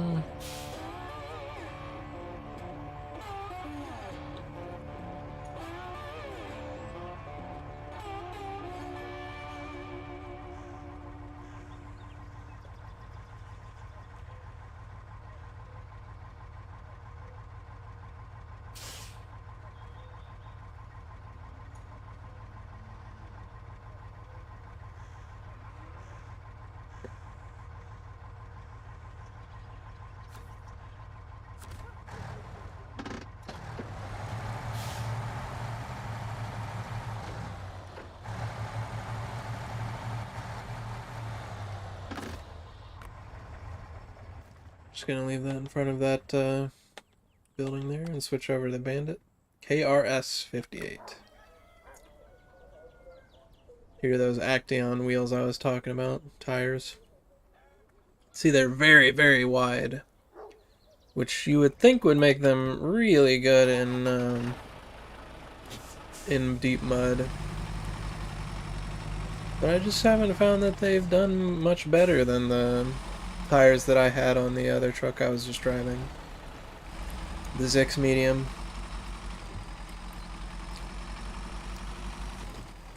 The other thing that makes me okay with using them on this truck is the fact that it's, since it's an 8x8, the issue with the steering on asphalt is not as big of a deal. It's got the twin steering on the front two axles, so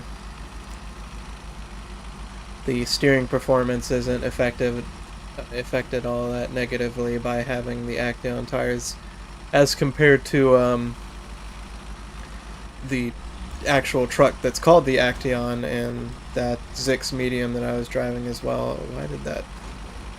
Ooh, we are almost out of fuel. That's a problem. I don't know if that's enough to make it to the fuel station.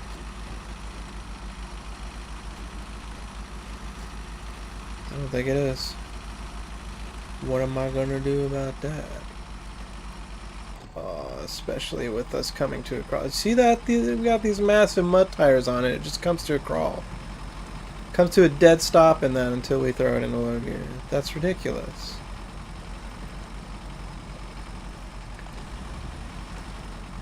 Look at it just spinning. I don't know, man. These tires just don't seem to perform as well as they should. Considering how enormously wide they are with the digging treads they have. Yeah, the engine's gonna start sputtering, and we're still pretty far away from the fuel depot. Ah, jeez. Look at how close it is. Alright, well, in the meantime, I'm gonna get the Zix Heavy, I think, to repair this Voron. Could potentially use the F750 for it, but I think that Zix actually has more repair points. Let's have a look. We got 600 plus 2 spare wheels. And then the other advantage it has is the fact that we are carrying 380 liters of fuel plus an additional 240 liters. Ooh, that's a lot. Meanwhile, the F750 has 500 repair points, but it does have 8 spare tires. And then, is that right? 8 spare tires? Wow. Well, that's certainly something to talk about. And then it's carrying 140 liters in the main vehicle, as well as 150 plus 180, that's 330 more. So yeah, the Zix just has way more repair points and fuel. It only has 2 spare tires though. Wonder if okay, it's not telling me. Map Runner's not telling me what I need to repair it.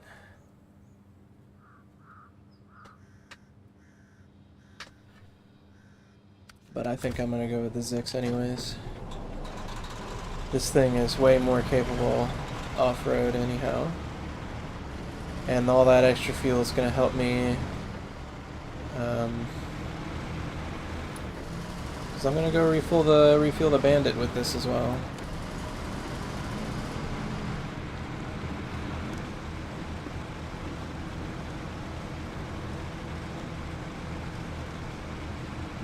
Let's put a trek. Let's put in some waypoints. Drowned truck is my first destination. So keep straight on the road here. Keep straight on the road here. Turn left onto the dirt here. Keep straight on the dirt. Turn right onto that. And then keep straight. Continue to the drowned truck.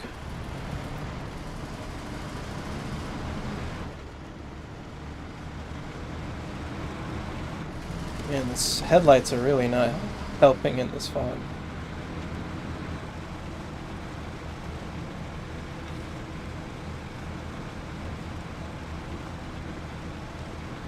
For what it's worth, the Zix Heavy is also the second fastest heavy truck.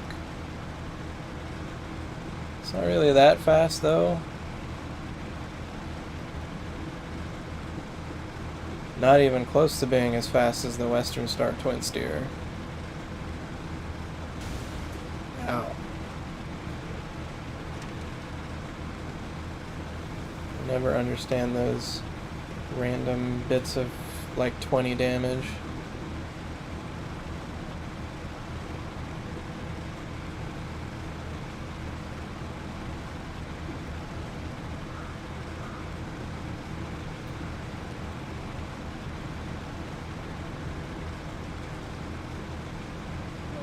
I could barely see the road.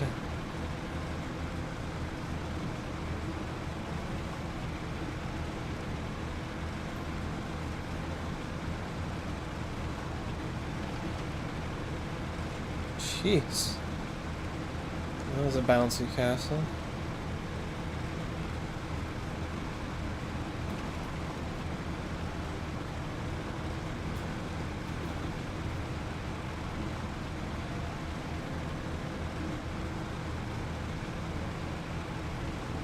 Funny, this truck has like almost no suspension travel, so you can see the cab like knocking all over the place on the road. Certainly extremely capable of an off-roading truck, but if I were in real life, I don't know if I'd have a good time driving it with how much it bounces around.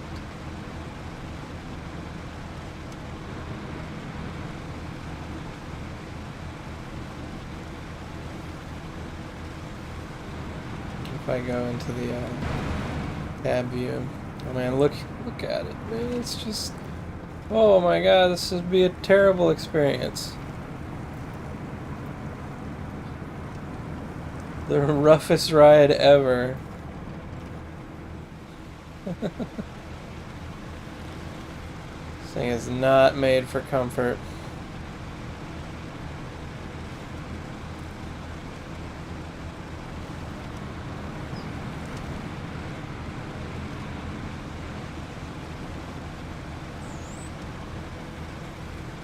Made for speed. Relative speed, at least. Okay, turning right. Going into the deep mud, maybe throw it into high gear so we don't stall back to first. Nice.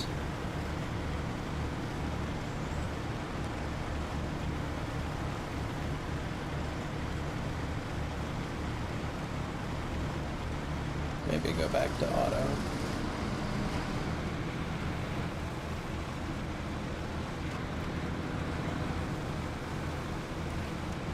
Ooh, big rocks. Shit, it feels like we're going off course. Okay, oh. Okay. I was getting concerned.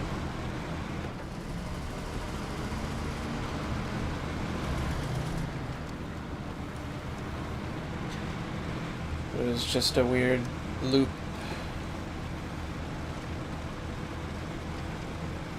Alright, Mr. Voron. Rescue team is here. Show task, accept, start tracking. Uh-oh. 620 repair points. You kidding me? We also need 6 spare tires. Oh, that's unfortunate. We're gonna have to make a second trip out to this guy. So we will give it what spare tires we have. And we'll give it what repair points we have. Shame. And then I will drop, we need to refuel it as well, so, excuse me, 40 liters from there, oops, 200 from here, and then I'll throw in the last 10 from the Zix. And we will need left to put into it is repair points. Needs 4 more tires and literally just 20 repair points.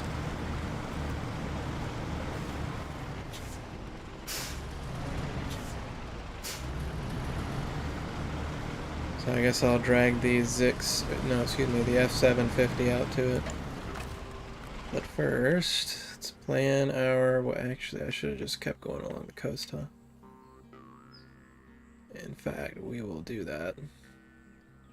So we'll go along the shoreline there, get on the dirt.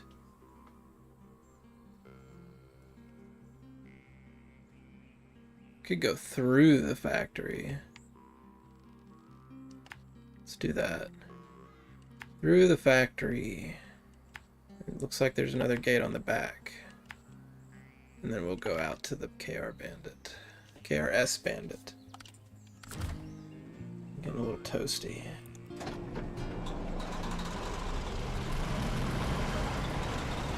The room I'm in is poorly ventilated.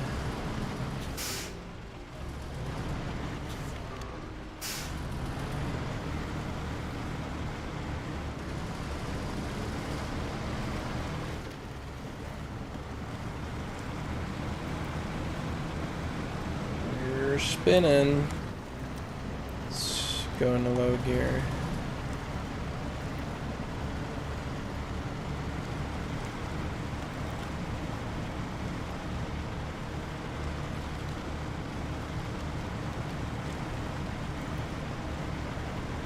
It's just really interesting how well this thing forms in deep mud, considering how skinny the wheels are compared to most of the other heavy trucks.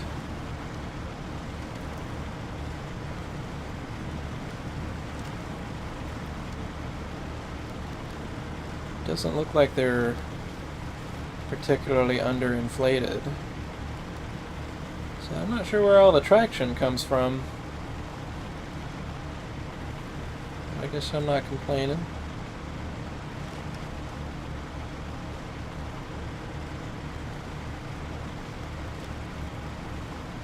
I guess you would call that a transfer box, huh? Behind the spare fuel tank and the in front of the saddle. Let's go back to auto.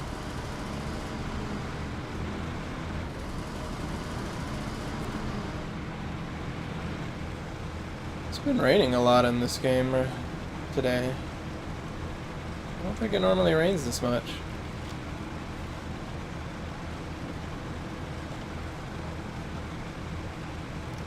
Thought it was supposed to be a rarer an event than this.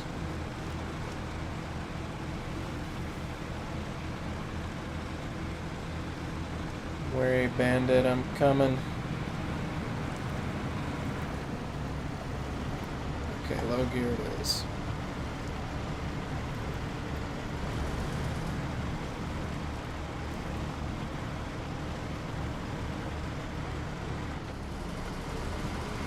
Back to auto.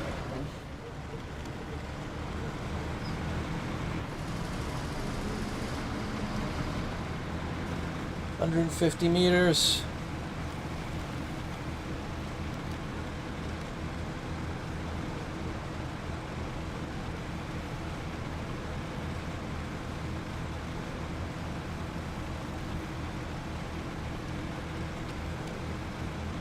Is. You know, I kind of feel like an idiot all of a sudden. Just remembered that there's a fuel rack on top of that thing. That fuel rack does... let's have a look-sees. Repair. No, it's only got 2 spare tires in it.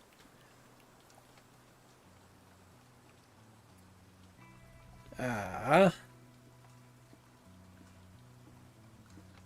Is there a place where I could replenish repair points and stuff? Oh, I could have done it up here.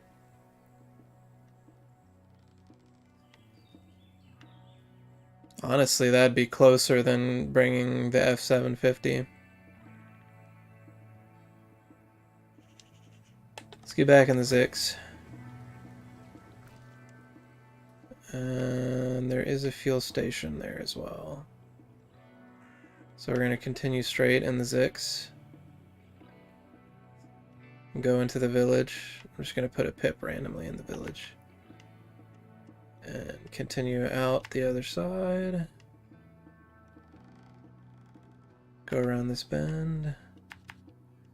Oops. To the right here. Put a pip there. And then pips on top of both of these. Looks like there's a semi-trailer in there. And my Western Star twin steer is in there as well. Alright, well, feel dumb. There's a spare 140 liters of fuel in that roof rack on the vehicle. I did not need to bring this X out of here to refuel it. What a doofus move.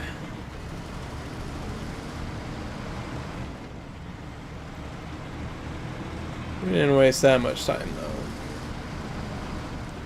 So I am at least still planning to drive this guy over to that repair station so that I can finish repairing the Voron. And it will still be faster than getting the F750. And driving that one all the way over from the railway station. Man, this is some serious mud right here.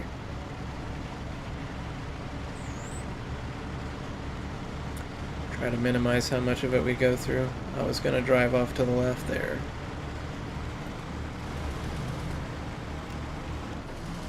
Sorry about your fences, guys. Oh, whoa, so much damage. What? Whatever, it's going to go away momentarily anyways.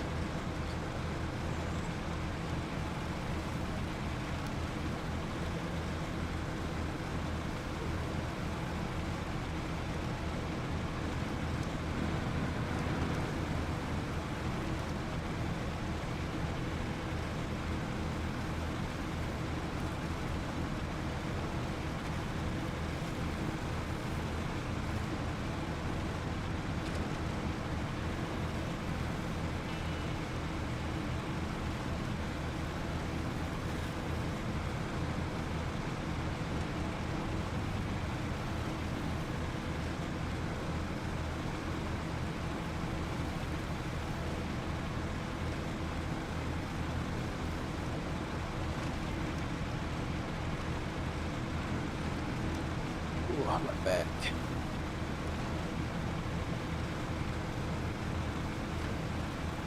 My chair is not very good.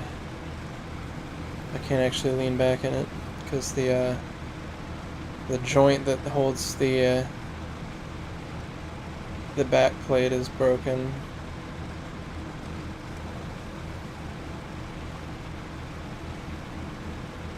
I'm doing the shrimp posture.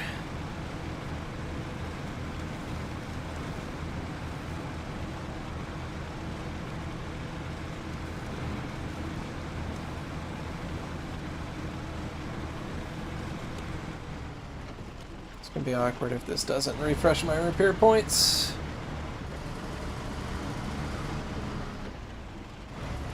Come on now. Yeah.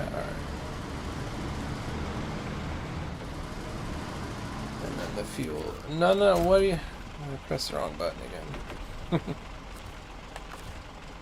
Oh, and the repair supplies and spare wheel as well. Alright, and now back to...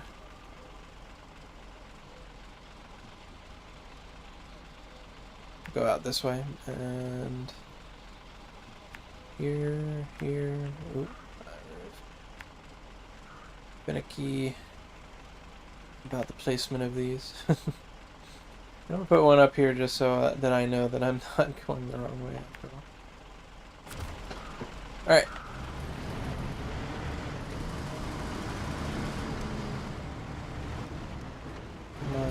Slow steering again.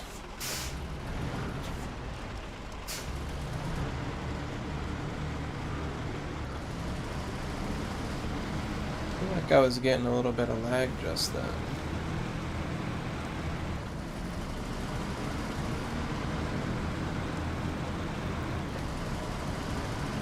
Felt like everything was going slower than it was supposed to.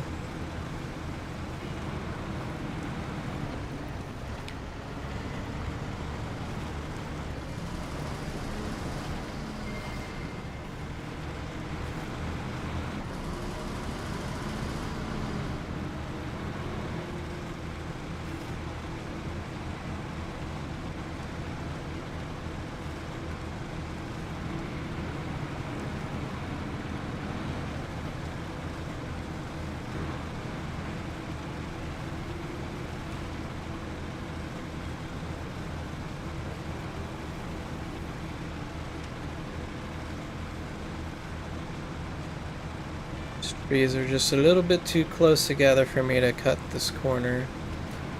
High gear, high gear. Almost forgot. Otherwise we would have stalled back down to first just then.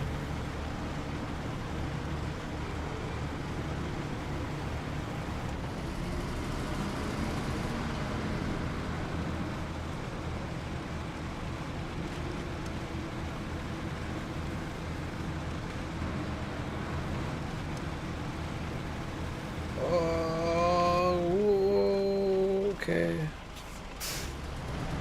Messed up the steering there.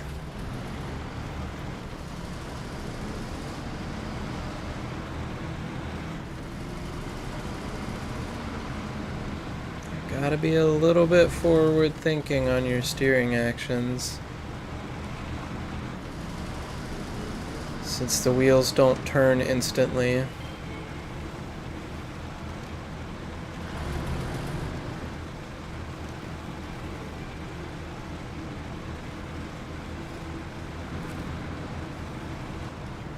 Alright, I'm back with only 2 more spare tires now that I think about it. Well, I'll probably pass by here with the Bandit then for the last tires.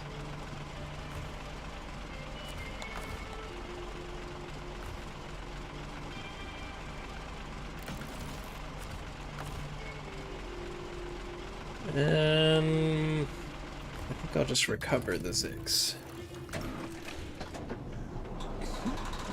Set it back out front of the garage. What is that? There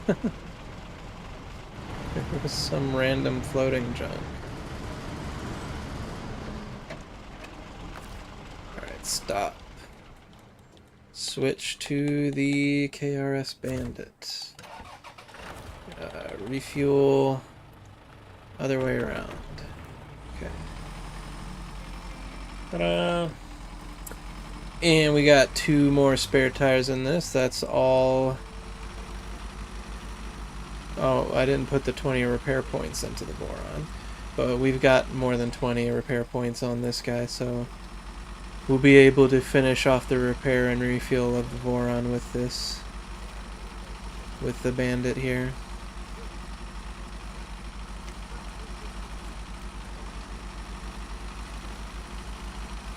Having a concrete slab in the back of this thing might actually help with traction.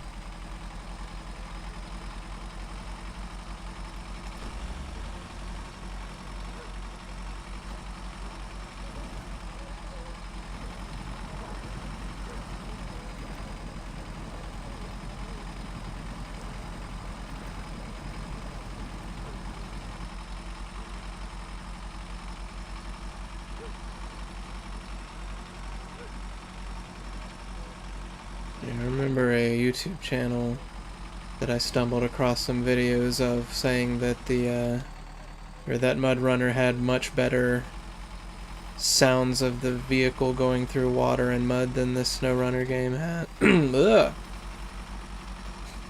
Voice crack. Than the SnowRunner game has, and I am inclined to agree.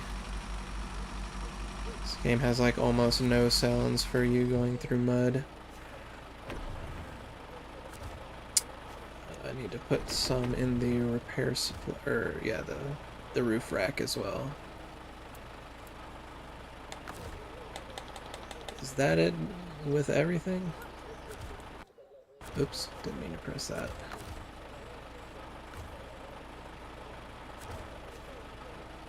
Okay. Best way into the factory. Turn around, make a left there. Stop by the factory. We'll leave it on the drowned truck tracking for a minute. And it should switch automatically back to... Will it? No, whatever. Once we finish repairing and refueling the truck, then we will switch it back to the cargo delivery cycle or loop or whatever it was called.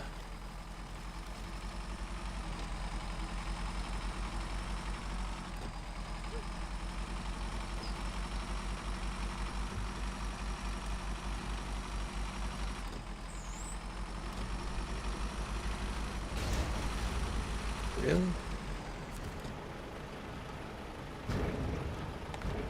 Oh man, look at it weighing down the back. I'm gonna repair myself. We'll still have more than 20 left with this. Though only just.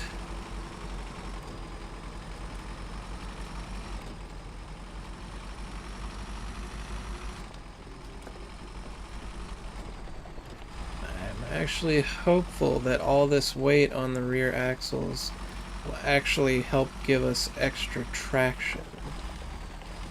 Watch out for that ditch.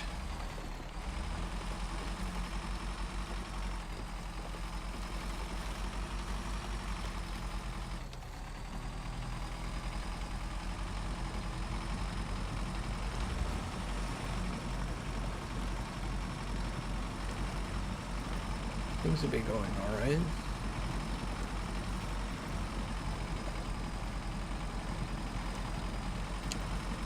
Slowing down a bit there.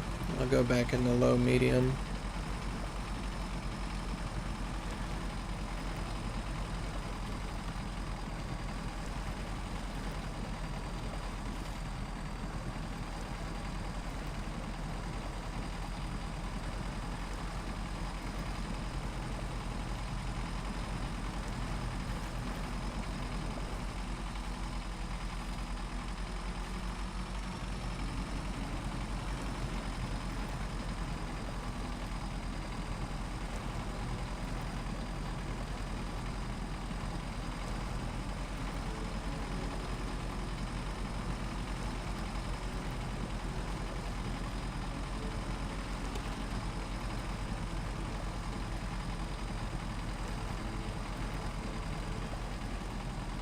Almost there, buddy.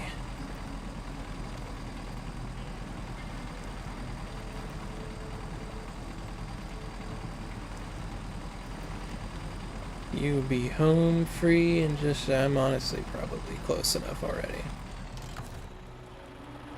Stop the engine for this.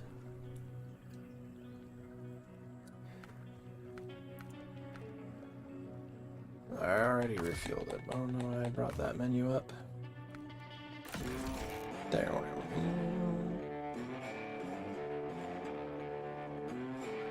Perfect anniversary gift for my wife. I wish somebody was giving me whole ass semi-trailer trucks for anniversaries. What? Crazy. Where was it? Cycle of Cargo is what it was called. Okay.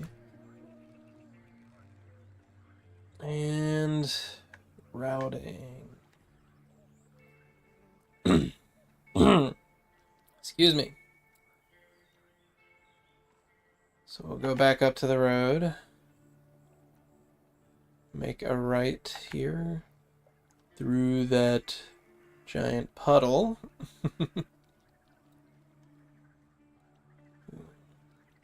I wonder how well the bandit can traverse this. I'll give it a go. Put in an extra pip.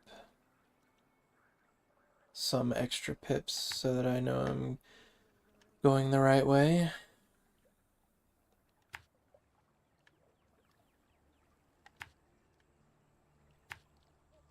And that should be enough. Getting dark again. Let's put it back to morning.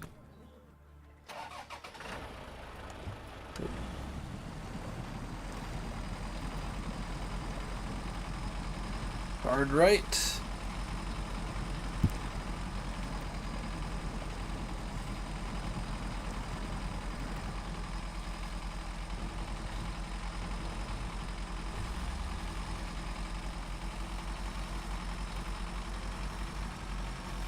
Just spinning wildly, like I said. The tires.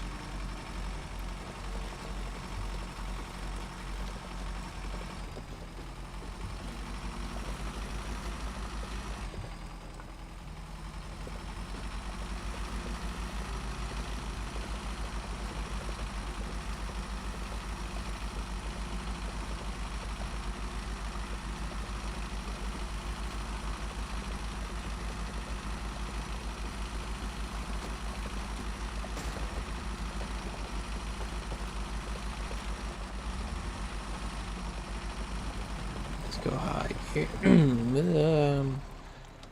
I clearly need to. I'm not gonna lie, this thing that I was drinking this whole stream was actually a milkshake. I need a real drink, so give me just a second.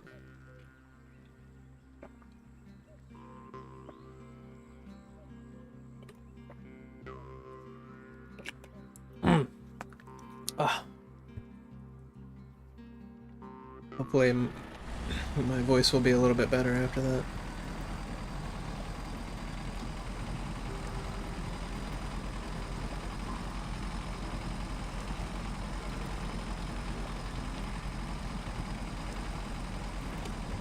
Oh, it was on. Lights feel a little weird sometimes. I have trouble telling when they're off or on.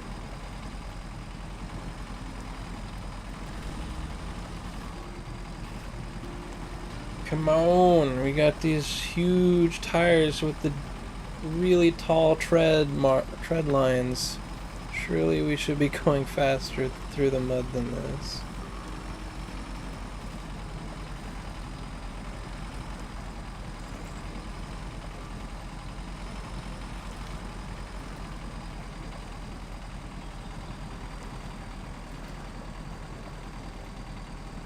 It don't make no sense.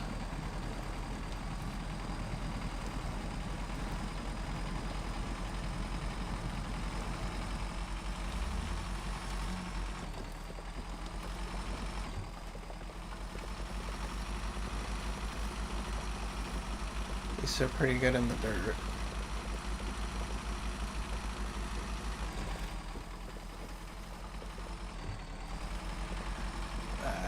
Should have switched it to high gear before it stalled out like that. I didn't know it was.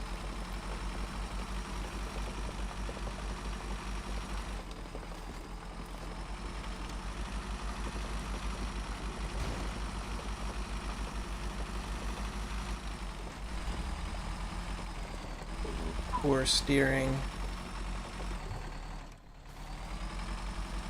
Steep hill. Okay, low gear it is. Stop trying to switch gears in the middle of this steep slope.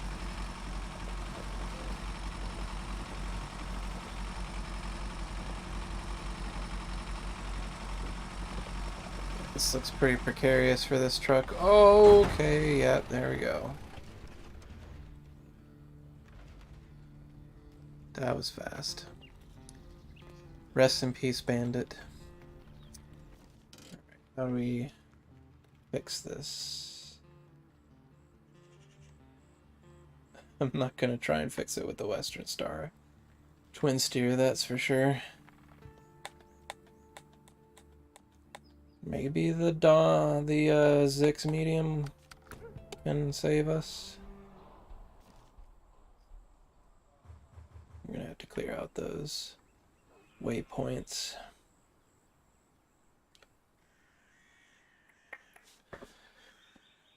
Wondering if I might need a heavy crane for this.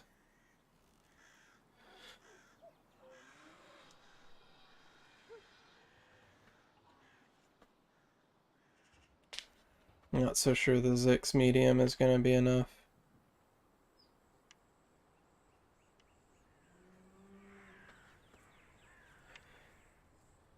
Let's see. Could go back to the Zix Heavy, take it into the garage and put the heavy crane on it.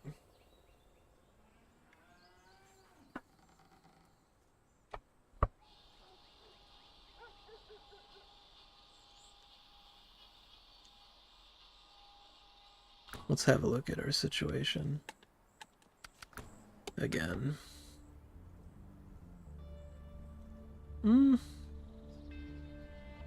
Honestly, we're pretty close to parallel with the, or rather, what's the word? Perpendicular to the road there. It might actually be a good position that this could be enough. Okay, waypoints to the truck now.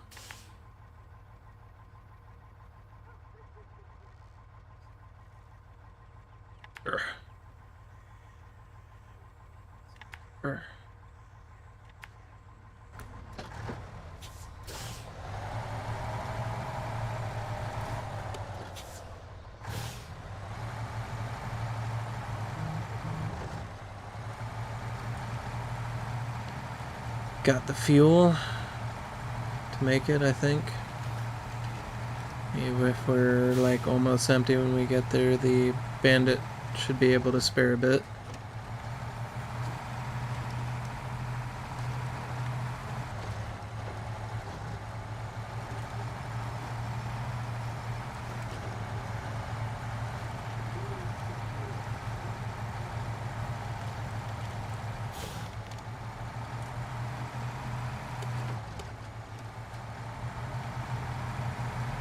Telling you, sometimes I can't tell if the headlight. Oh, okay, well. I don't suppose. Well, that's. That's supremely awkward.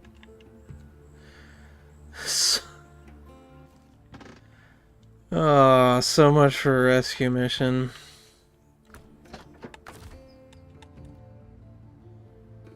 Do I just leave this guy here and go to the Zix Heavy?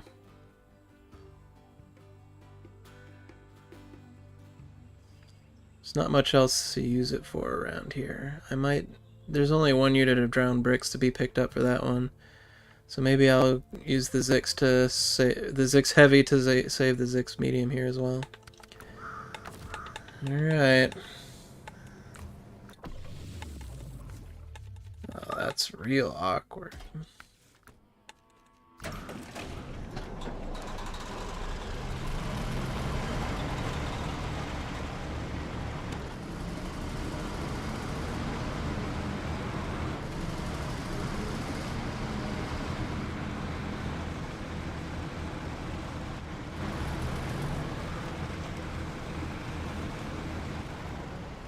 Alright, let's plan our route.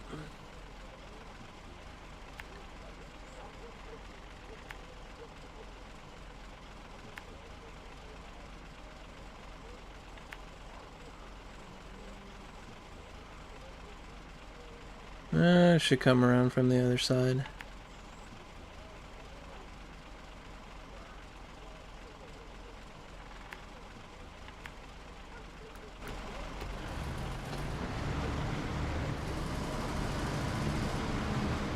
The way we can take advantage of its perpendicularity to the road on that side of it.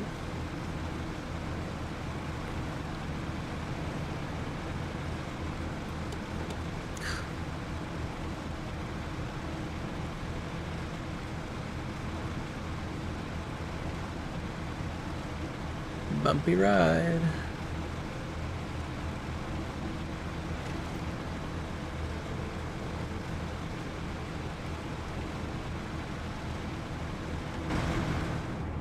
And just from looking at this, man, I can tell you that I would not recommend riding in one of these, the real life counterparts to this vehicle.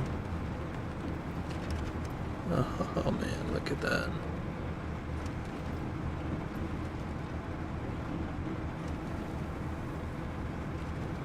so bumpy. Really? Really?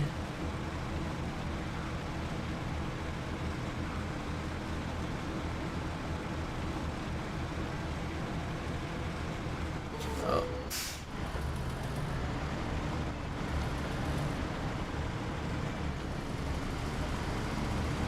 Got distracted. That would have been level 3 awkward. Unforgivable, even. After having tipped over 2 vehicles, one in an attempt to rescue the other. Is that a floating dirt blob that I just ran into a second ago?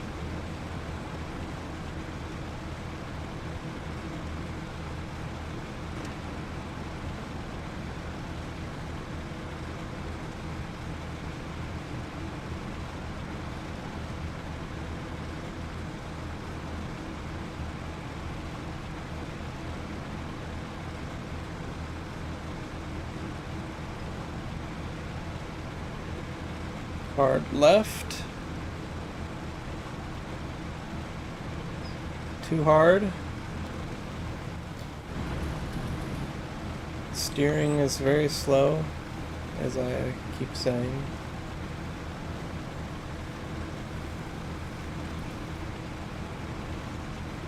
So I just started the process of turning the wheels back a little too late.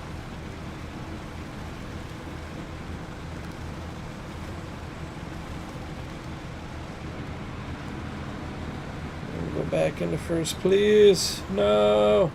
Oh.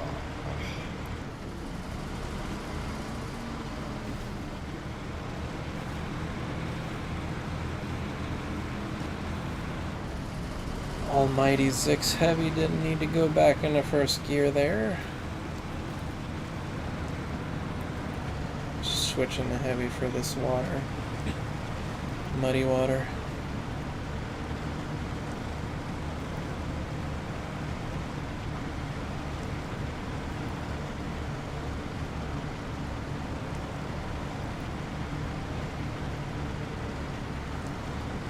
Alright, Mr. Bandit.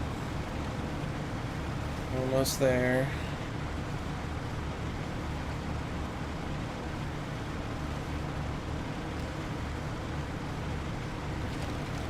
Cutting the corner. Actually, I can't cut the corner.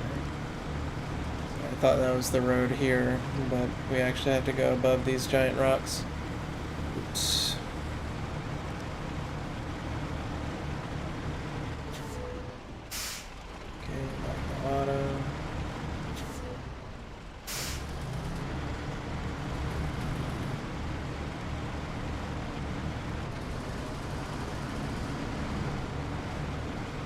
Daisy.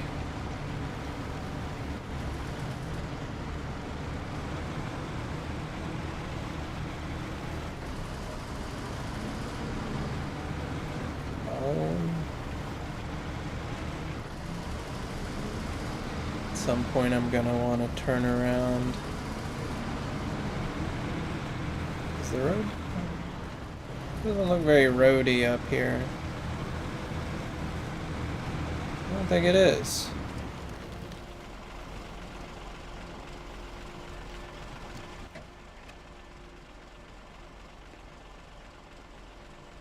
I was supposed to cut in between the rocks.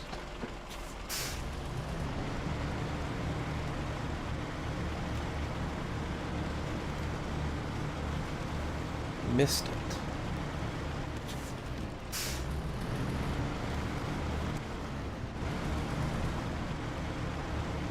Here it is.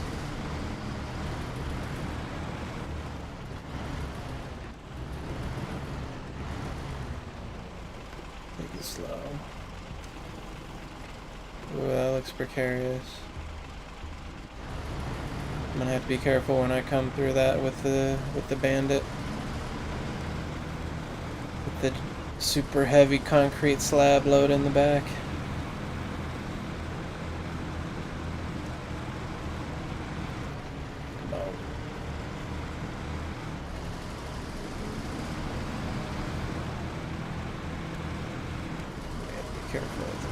this. I feel like we might tip right here as well.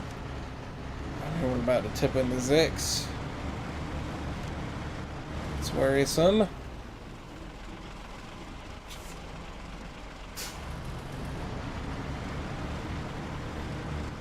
Need to turn around.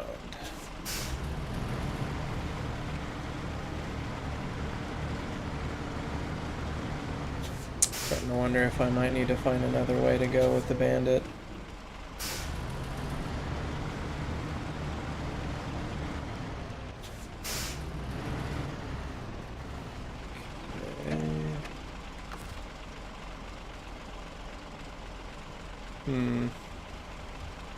Let's try to get into a little bit more stable of a position.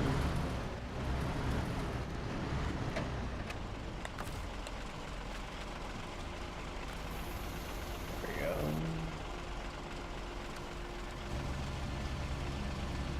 And we kind of needed to be a little bit further away from the truck anyways.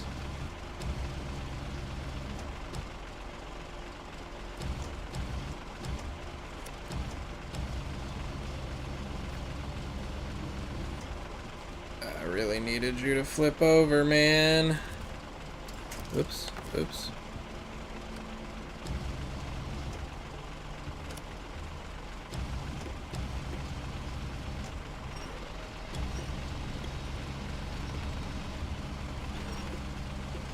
Flip over, please.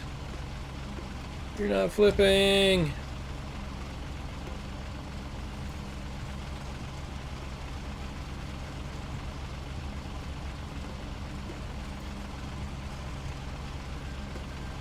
I think this truck has a top-heavy whoa, whoa, whoa, what's happening? What's happening? What were you doing? You're out of position now.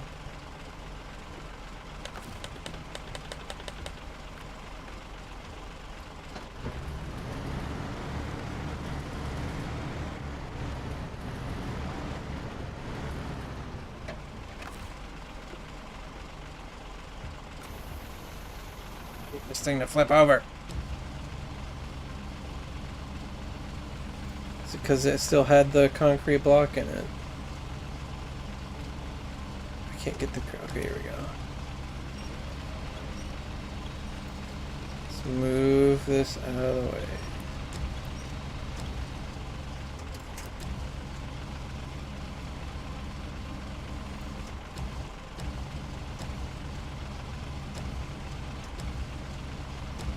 I'd really like it if you would tag the other one. Okay, fine.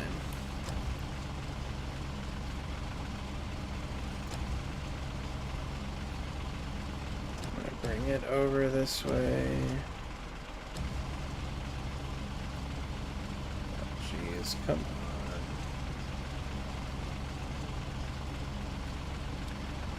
Just thinking I might be better off using the regular tow points.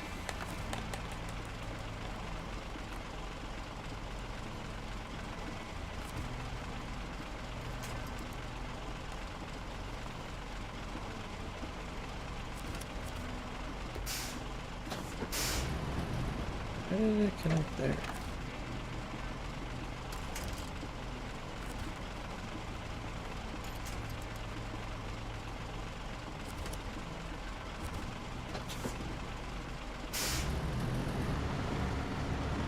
See what happens.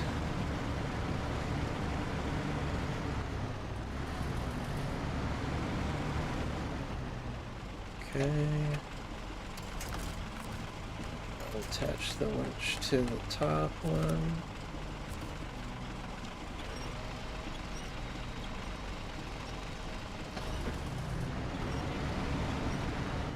Oh, please.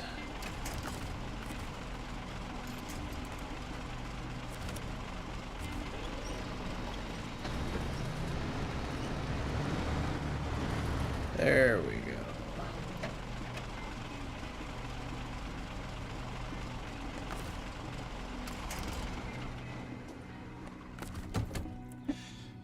Oh, my back.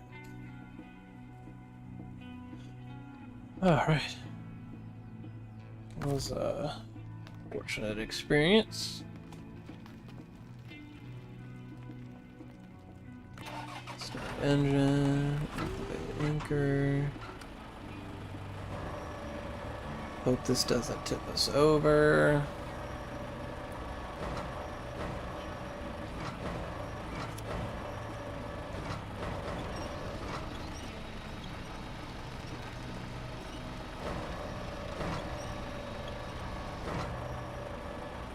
Pro tip, you do not have to be precise putting these into truck beds and such. It will pack like this. Just watch. Ta-da! Oh, I don't know why I closed that before restoring the anchor. So yeah, don't even worry about how you put your cargo on top of the beds that you're using or the trailers. As long as it's like on the trailer, that's already enough to pack it in the overwhelming majority of cases.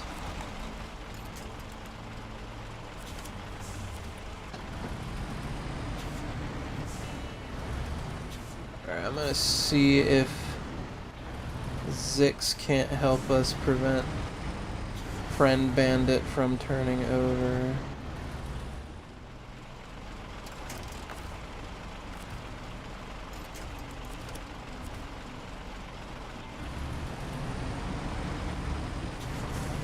I'm not super convinced, but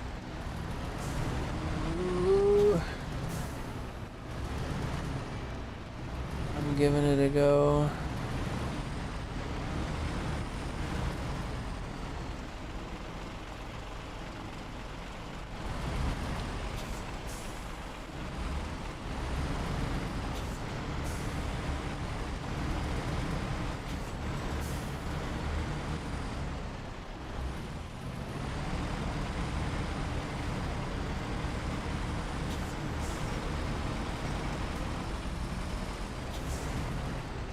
Let's see where I'm going.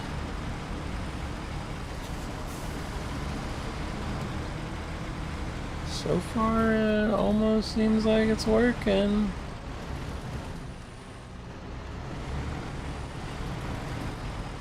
Maybe if I just kept going straight. I don't see any reason not to.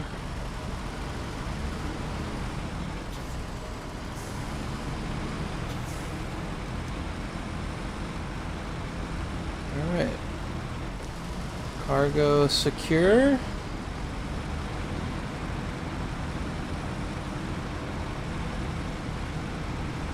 we're off. Very cool. Don't really need to keep towing it, but I want to take the Zix over to the Zix Heavy here over to the Zix Medium. Anyways, so I'll just leave them towing each other for now.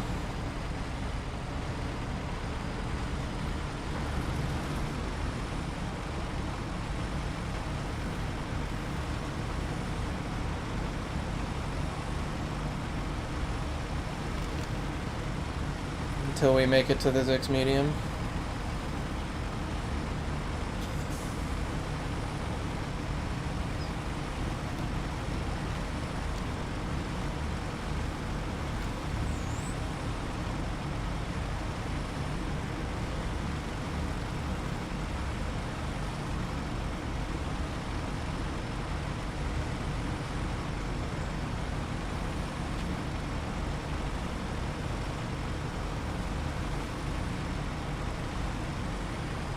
There it is.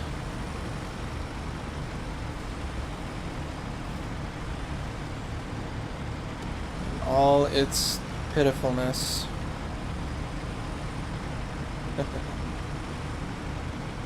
Ah.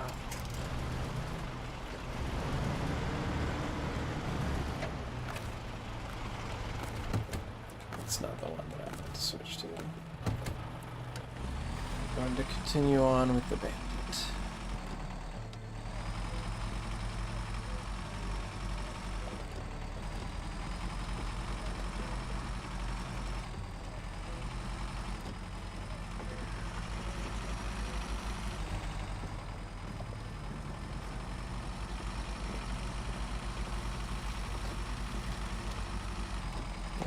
awfully slow. Please, I wanted to go into high gear. Not so much for that plan. Ah, this trackpad, man.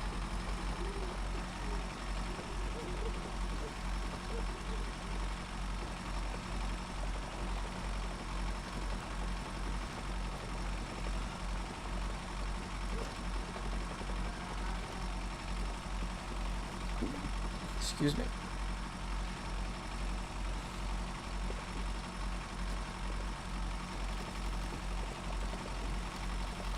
Alright. We're done with that.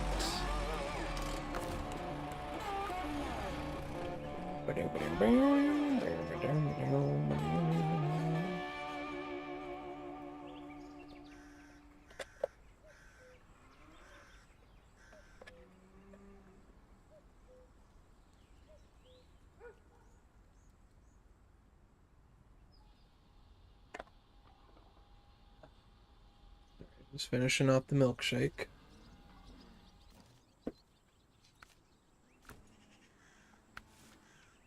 Okay. So, I think the next thing on my list was pretty much just radioactive fossils. This is going to be the last one that's not logs, I guess. I think. Pathfinder is in another region. Logs. Logs. Different region. Different region. Different region. Different region.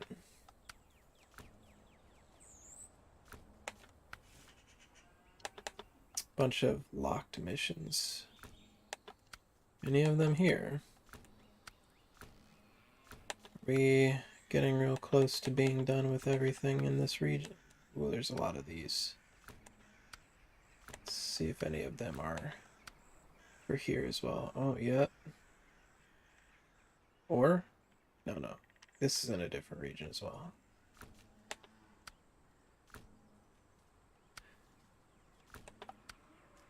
Yeah, okay. We're almost done with the Drownlands. Those logs are gonna be trouble, but might be done with almost all of it by the end of this stream.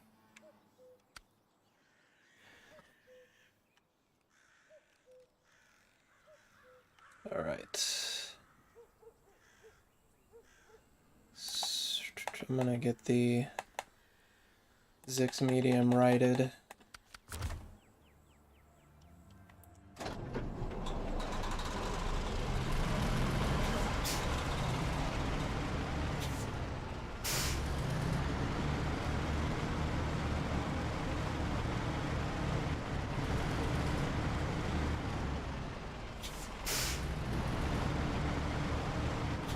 Ready, little buddy?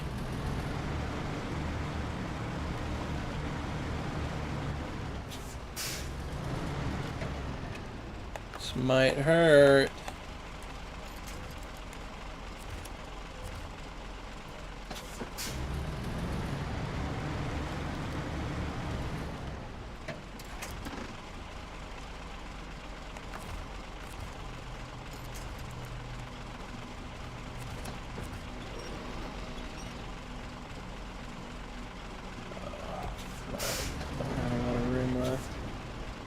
Turn going. And upsy daisy.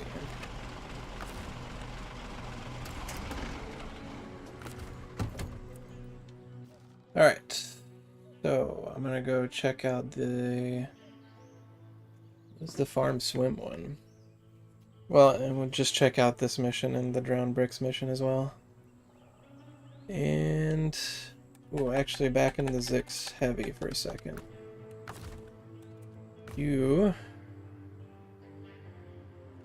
would kindly give your fuel to the Zix medium.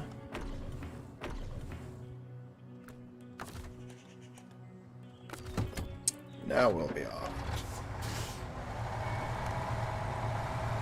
Wouldn't it be funny if I immediately tipped it again?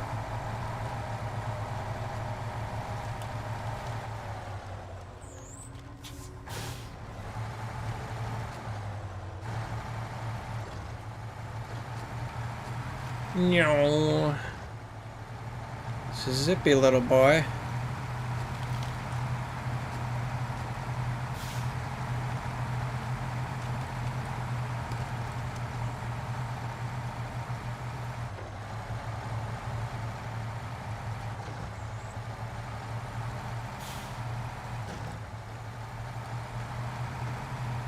Bit more stable than the Action, in spite of what that fall earlier might have suggested.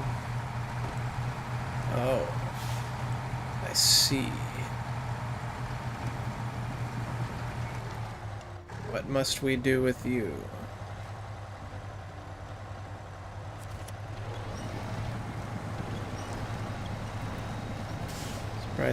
Surprised that thing isn't just breaking.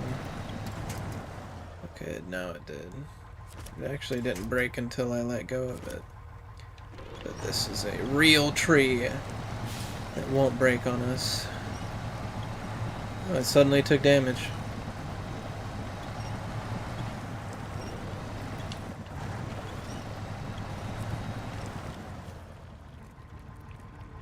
Just pull it out and take it to the farm.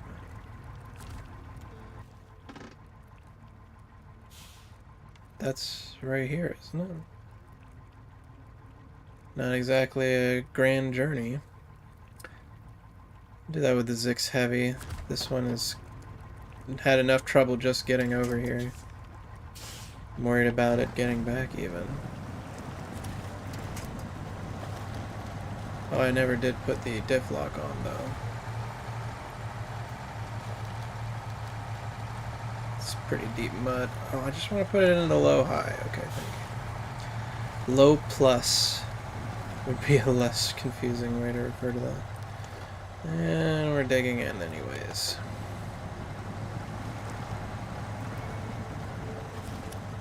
Oh, not that one. Here we go. Yeah, the Zix Heavy would have a much better time towing this truck behind us into the farm.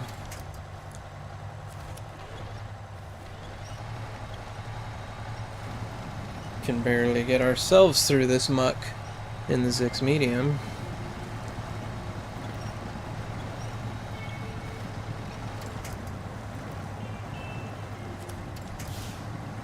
I don't think fast winch is gonna get us to that other one. Oh, there we go.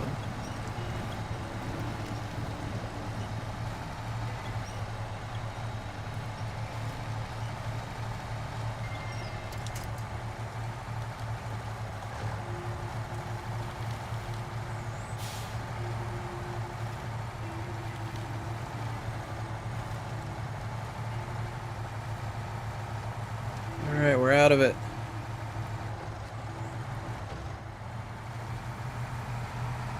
I'm gonna go check out that drowned bricks mission.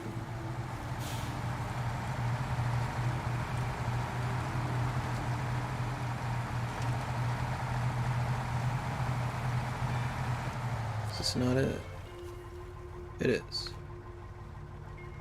Where are the bricks? Right down there.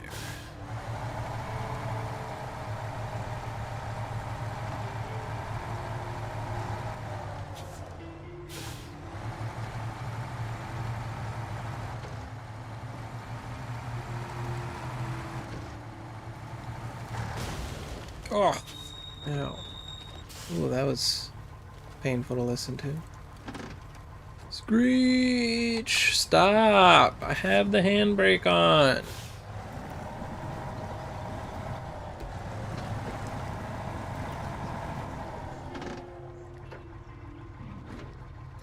Now look what you've gotten me into. Let's turn around first.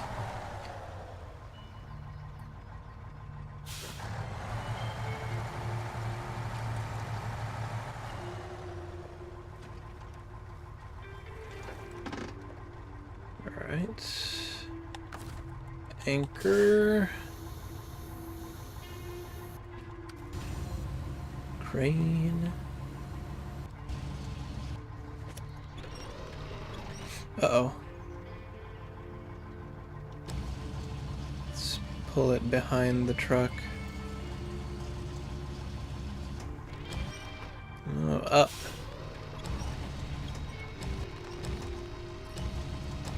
Okay. Get it behind the truck, that way we're not as likely to tip over with it.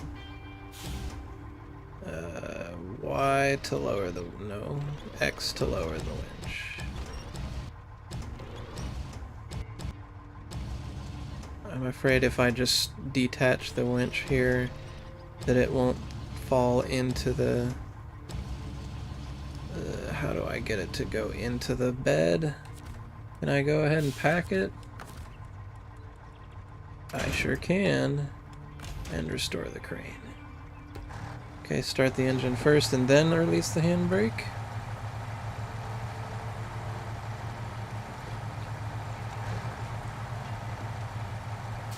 Going to a warehouse down there.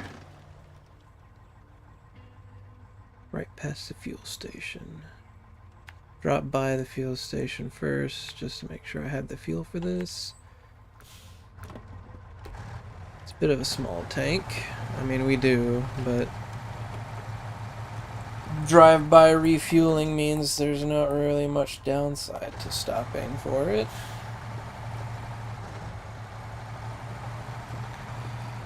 It's something you can only really do in casual mode.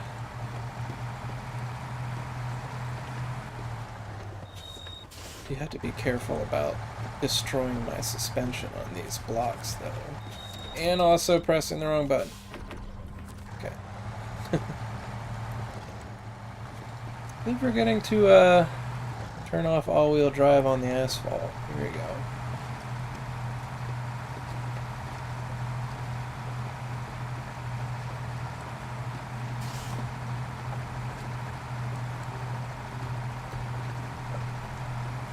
Whoa! Clipped the power line just then.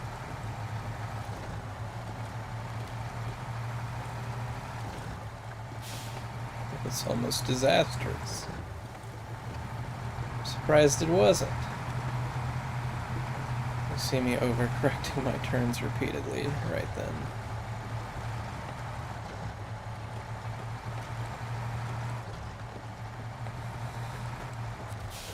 Alright.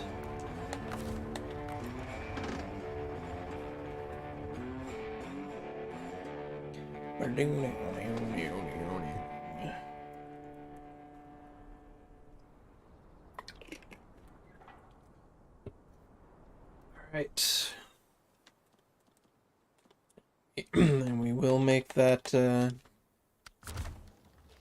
drowned truck our next priority.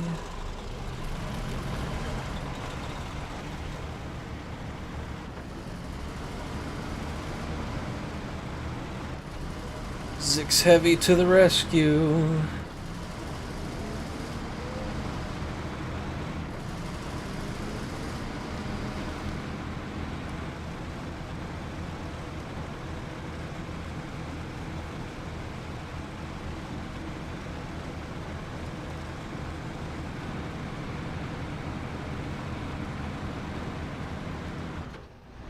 Come on. You totally didn't need to go back to first there. I'm pushing it in the high.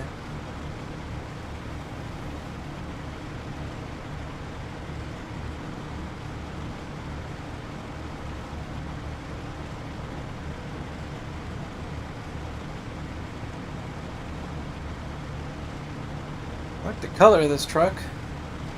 I don't know if you noticed, but all my trucks are green. Because I have a problem. Let's put it in the afternoon. What with the rain, even the morning is too dark. Wow, that is deep. Suppose I could have told as much from the way that Voron is looking. This is close enough to winch it. Water damages the truck. Come along, friend.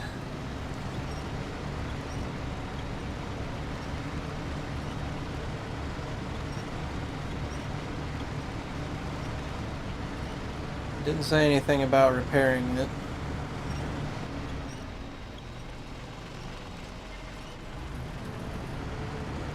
feel like winching it closer makes it easier to get it through the mud for some reason. Maybe because we're pulling up slightly on the front bumper. We're kind of pulling it up out of the mud a little bit more. It could also just be my imagination though.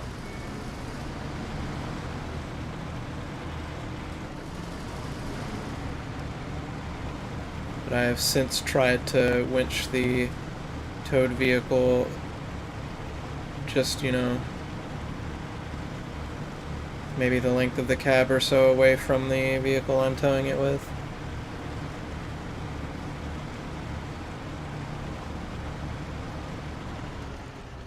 Oh, come on.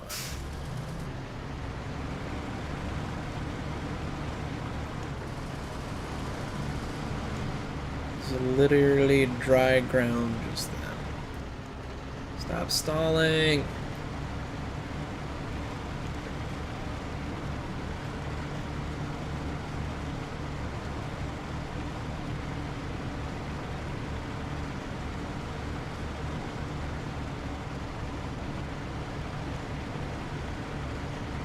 Crane? Oh, it's just gonna clip through the sign. It's like, I'm not sure I can fit through this.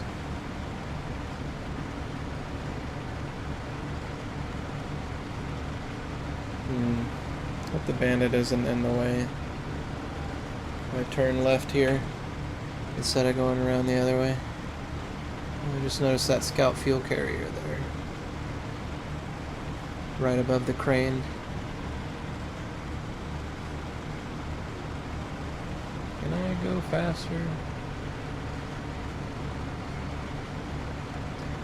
Why are you being such a bee, Goron?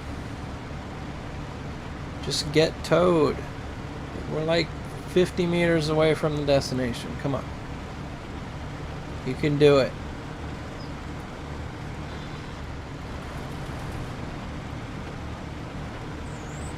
Come on. About to turn into Arnold Schwarzenegger. Come on, get to the chopper.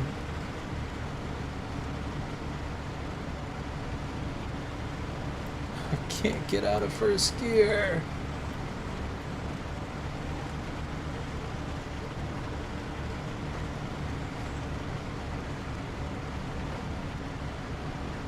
Whatever.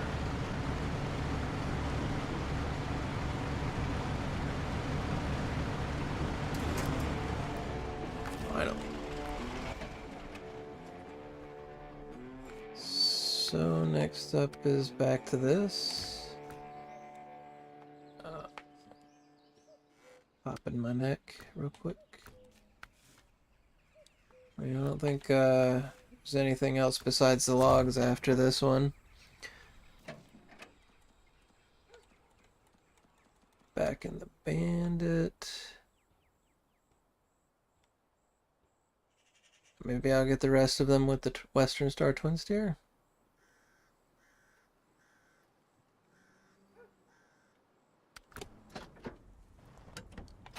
Let's go ahead and grab the 2 for the factory with this one.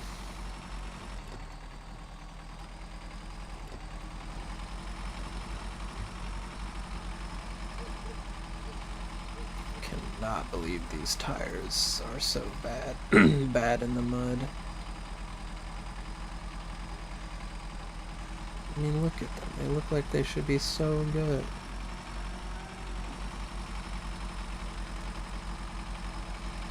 You're so good. Anybody know that meme? I'm gonna go steal from this fuel carrier over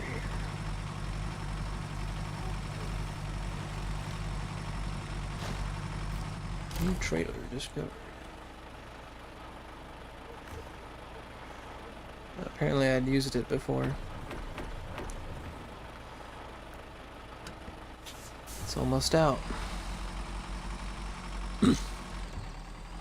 Thank you for your contribution.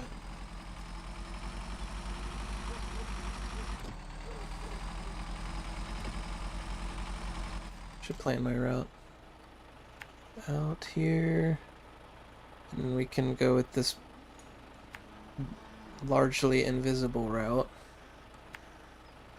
Make sure I put some extra pips just in case I need help keeping on track of it. I think it's fairly visible while you're on it, though.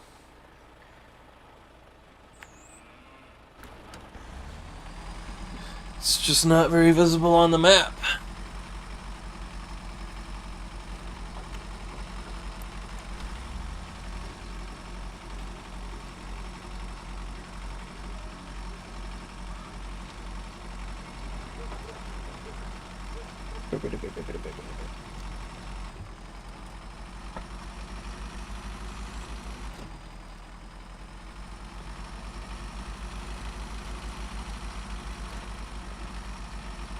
Into the water. Whoa! Just smashed into face first.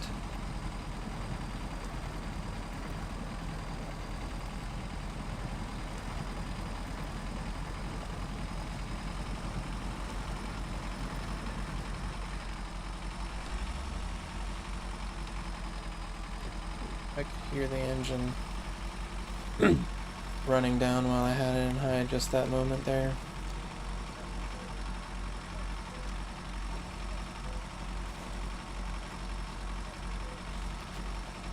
Revving down.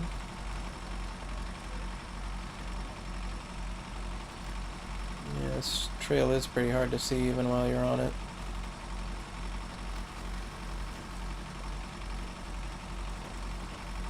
Oh my gosh, if we had anything in that sideboard bed, we would have tipped just then. Anything at all.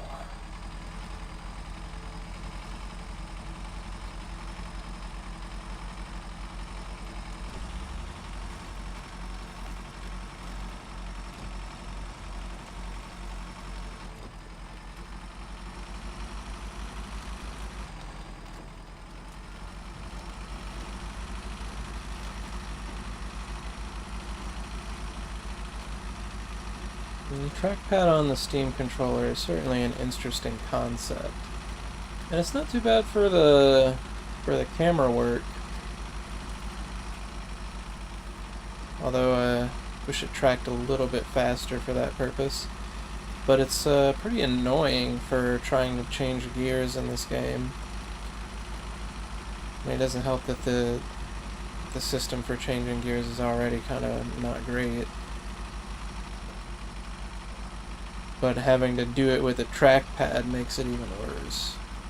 Much rather have a thumbstick for it.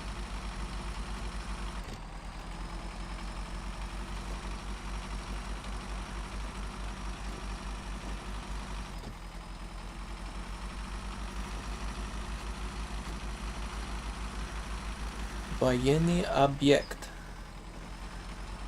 Военный. I don't remember what voyeni means. To be honest, I don't know what object means either, but I guess it's probably object, or something similar in meaning to object. Trud, дело чести, дело совести, дело доблести. To be honest, I can read it, but I do not know what it says. I think diela means like did. Not sure about the other words though. Saviesti sounds really familiar, but I can't remember. And this one says apasna. I think that's danger. Apasni. Excuse me. Apasna means danger. On the little sign down near my truck bed. That building over here, it says post. Post. Is that abbreviation? KPA maybe? Stai. Stoi. Don't know what any of that means either, to be honest. Actually, I think it's kap p p 2 P's. And that says Zadrietna Zona. I don't know what Zadrietnaya means, but Zona is zone. Well, we know there's some kind of radioactive stuff going on here, so that's why there would be danger signs. The fuel tanks in MudRunner said Agnya Pasna on them. So I mentioned that sign back there said Apasna on it, means danger. Agnya means fire.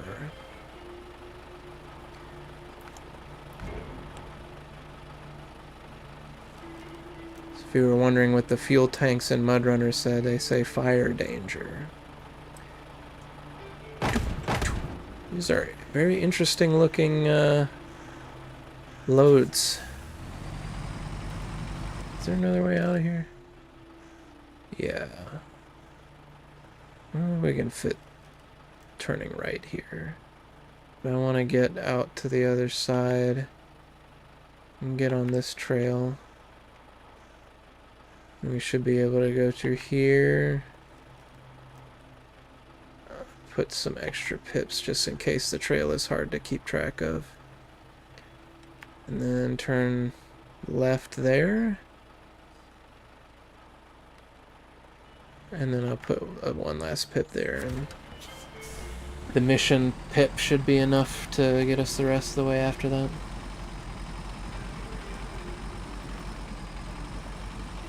Okay, we'll turn right through these buildings here.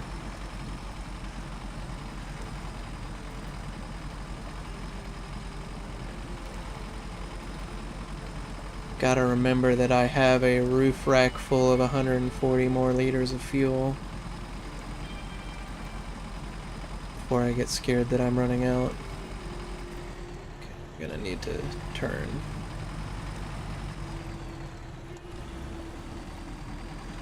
Backtrack just a little bit.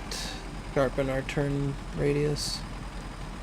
Whoa, what is going on? Whoa! Oh my god.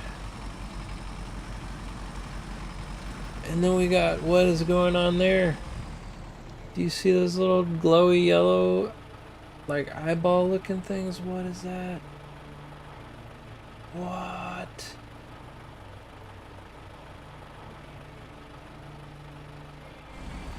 God, there's aliens here, man. Oh my god, and more stuff just fell. Oh, there's eyes everywhere. What? I just noticed that. Oh my god. Do you see all of them? There's like... Holy shit, there's like 10 pairs of eyes.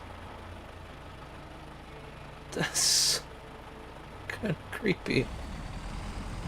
Holy shit. Oh my god.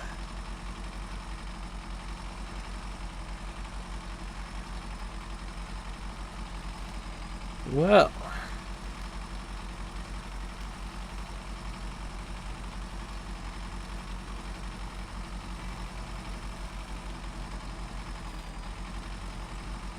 That just happened. I just noticed my headlights are off. Starting to get dark. Imagine if we were in the dark with those glowy alien eyes.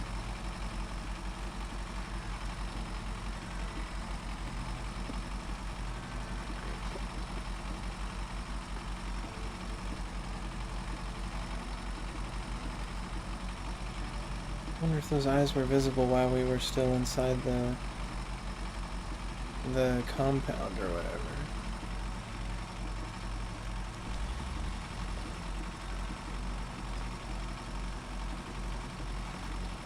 There were so many in there. If I'd tried to take that turn any sharper, I probably would have tipped the load.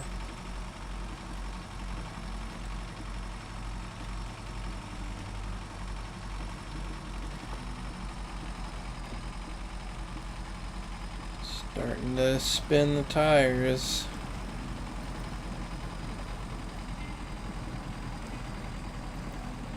I mean, that is what this franchise is called.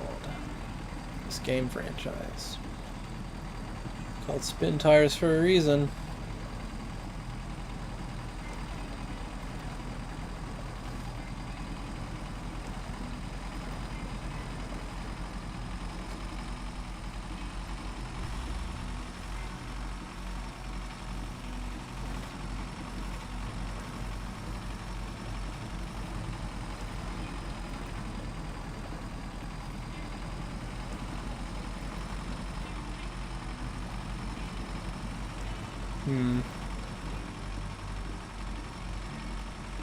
Not so sure I have enough time to get the other 4 for this mission after this. Gotta stop soon. I'm on the East Coast. It's almost 10 p.m. here. 9:20 right now.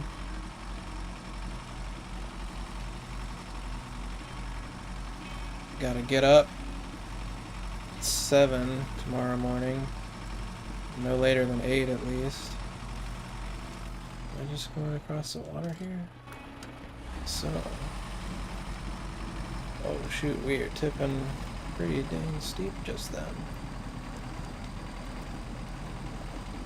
Well, and cutting across this river is gonna take a while. It's not a river, it's a lake. Pond.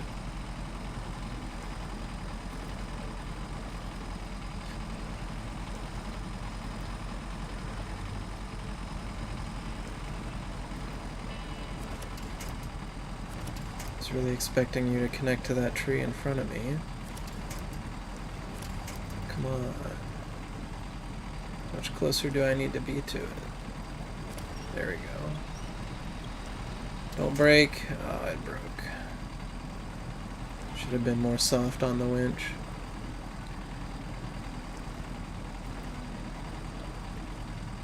Might have saved 2 or 3 seconds on this crossing.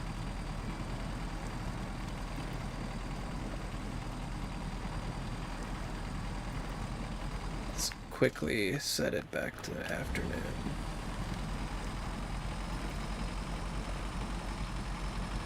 And the rain. Raindrops keep falling on my head. But that doesn't mean my eyes will soon be turning red. Crying's not for me. Those raindrops keep falling on my head. They keep falling. I don't know how the rest of it goes. It's like, but that's okay. Such a beautiful day. It feels right. I don't know if it is. This is deep water. Got the whole tires submerged.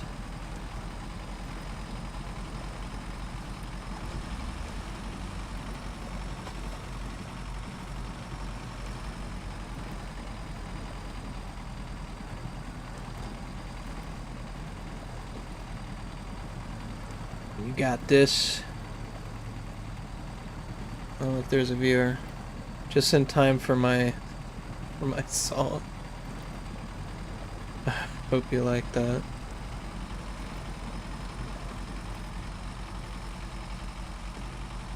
Don't be afraid to lurk. I'm not trying to make you say anything.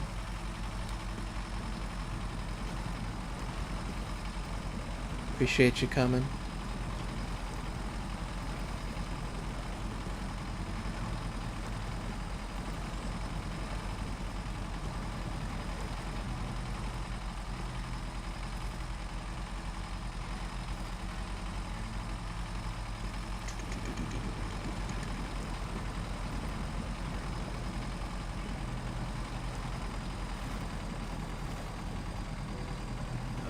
Starting to trudge here.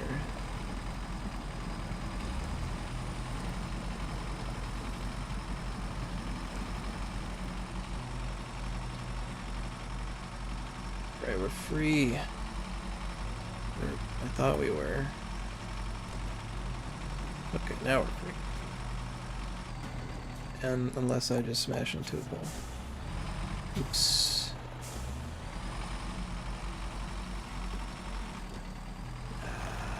We left anyways.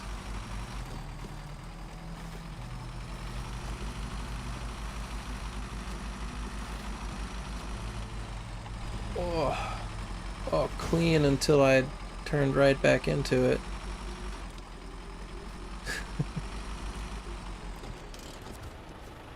Ta-da! That was pretty quick. I think we can go get those other 4. Go to the twin steer. We got a fuel station right there. Western Star twin steer. I like using the Paystar twin steer as well, so I have to differentiate.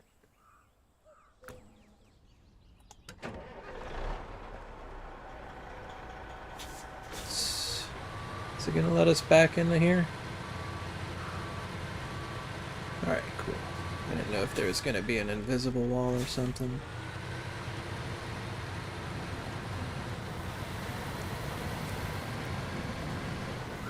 Grab some gasolina. Stop the engine again so we can plan our route. I think we want to exit on this side of the repair station. No. On the road, not on the truck. And then turn right, and then immediately left. Turn right here, continue straight. Left here. Or do I want to go around back? Considering how long this truck is, I think I might need to go around the back. I'm not sure we can squeeze our way through the... There's like a fence in front that I actually don't think you can drive through. So I think we need to go around back.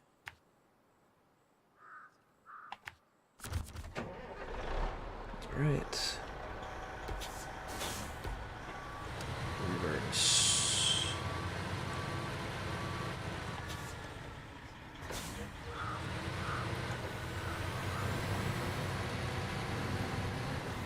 Onwards.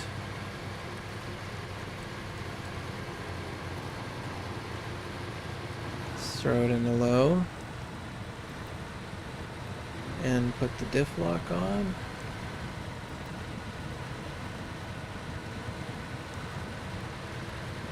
Gotta be real careful with this truck.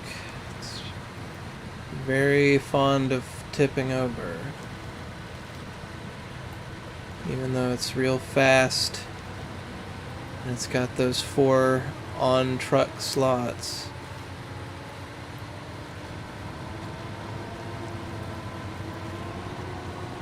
Oh shoot. Spinning.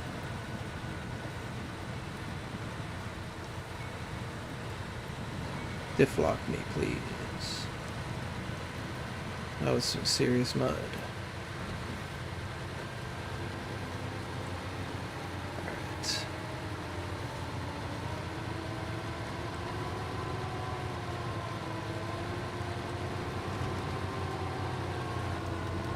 Whoa, what's going on? What did you get stuck on?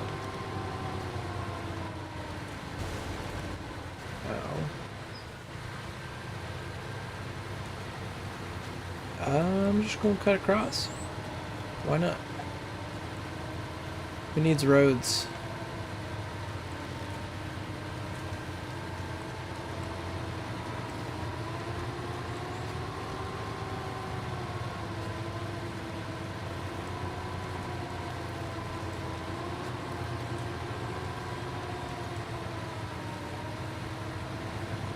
Oh, I got a real bad itch in my right ear. Give me 1 second.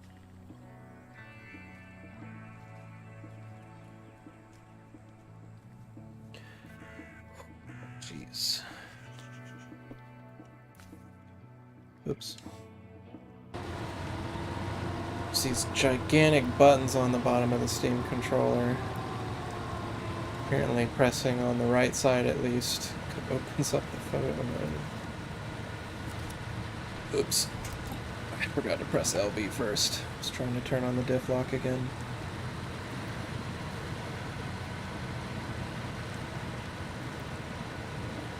Careful now. Look at it trying to tip over on me.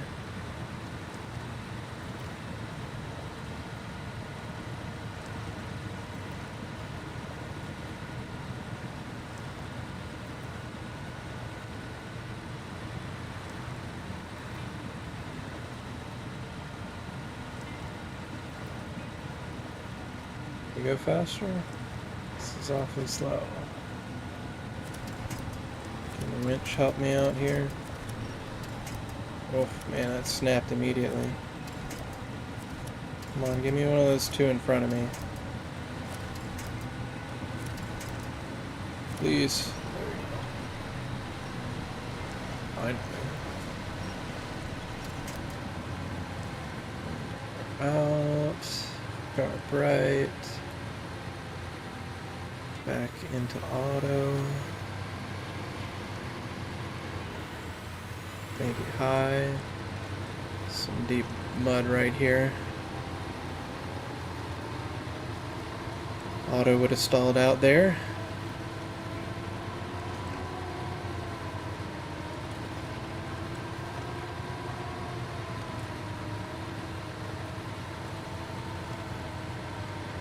I gotta be careful not to go too fast down this road.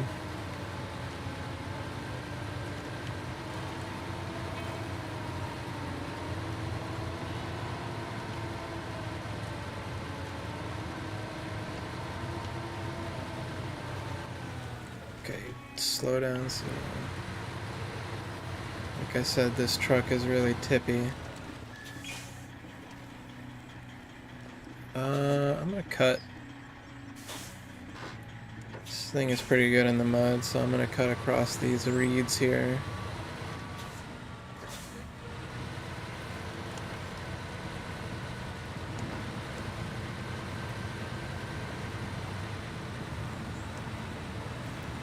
Might have to manually undo that waypoint.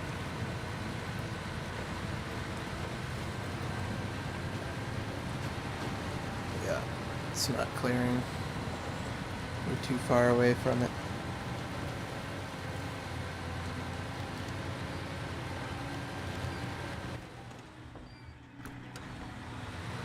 There was one right where we were too, but maybe Stai. I didn't read these signs the last time. Radioactivnost. Radioactivnost. I think I know what that means. Radioactive. Rejimnaya zona. Still not sure what Stai means. Используй спецл... I can't read it. I tried. Sklad. Radioaktivnych. Maybe sklad means like area or something? Radioactive area? Oh no, radioaktivnych materialov. Radioactive materials. Not sure what sklad means then.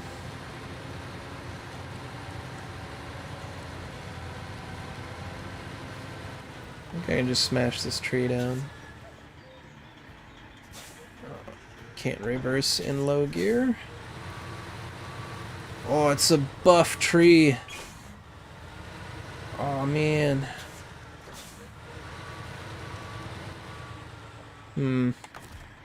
Maybe this will help me turn.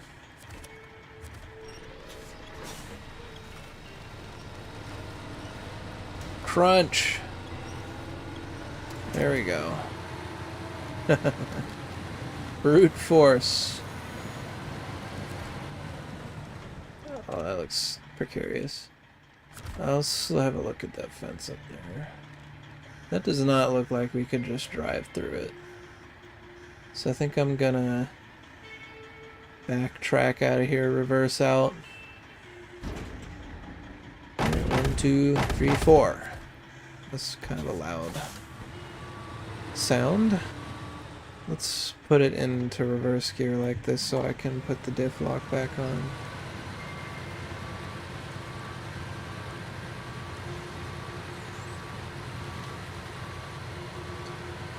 Careful of this super buff tree.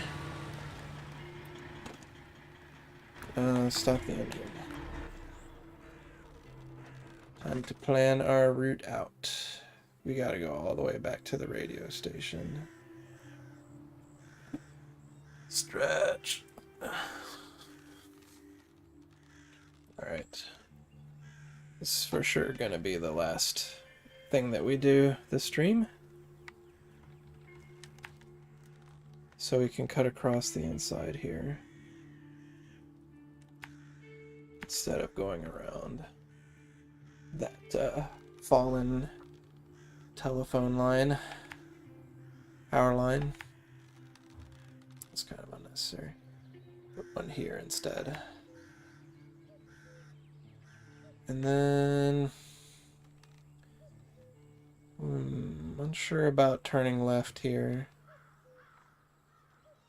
Actually, this should be fine. I think we can find a path through that that's reasonably flat. Turn right there. Left here. Might need to stop for fuel. So I'm gonna just leave that as our last one for now. See how much fuel we have when we get there. Whoops, still in reverse. Starting to get dark again already.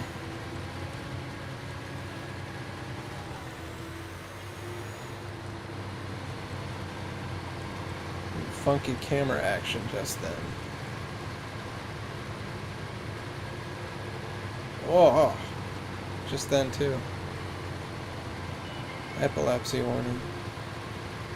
It's too late now. I'm sorry. Didn't know it would do that. Low. Diff lock.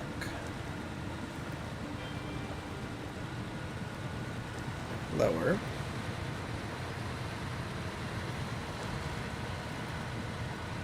Suppose the fine-tuned gearbox had a little bit of value just then. Oh, careful, careful. This truck is really tipsy. Let's put it back to afternoon.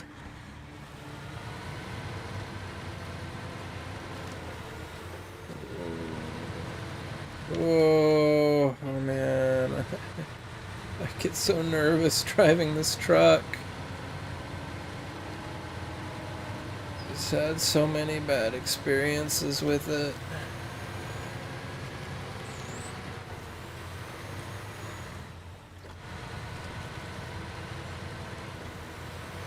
It's like it's actively trying to tip over.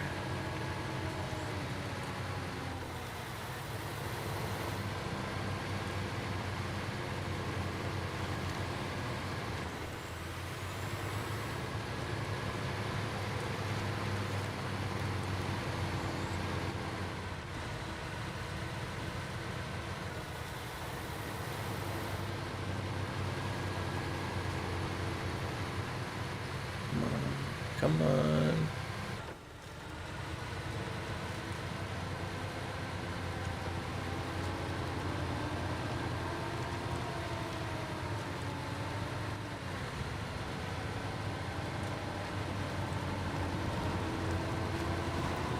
We definitely gotta go to low gear here.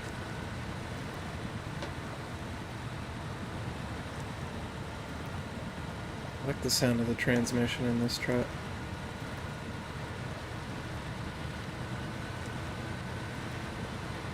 Yes, I think that's that transmission that's making the whining sound as we accelerate.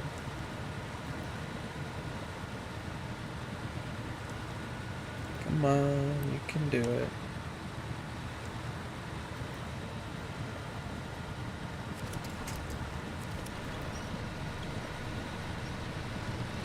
Get a little bit of a winch boost.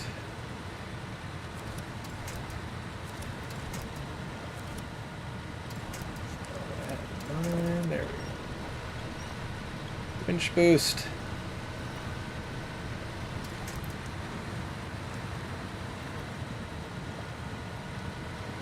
Oh, oh, careful, man.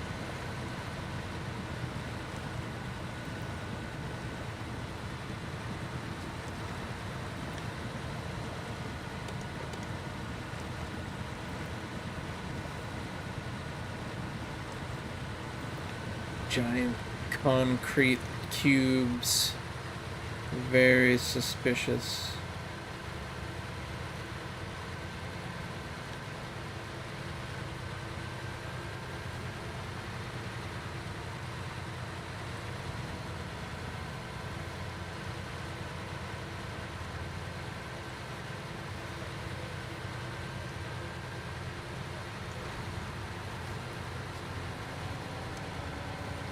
Cut the corner a bit.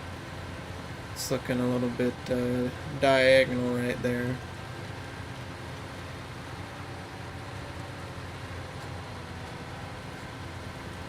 Why don't we cut across here too? Who needs roads? Where we're going, we don't need roads. I'm concerned about this tree. I should probably have been concerned about that giant lip on the ground too, but well, it worked out okay.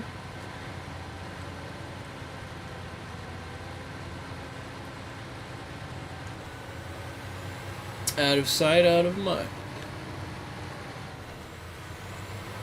So this is where I decide, yeah, we've only got 90 gallons of fuel left.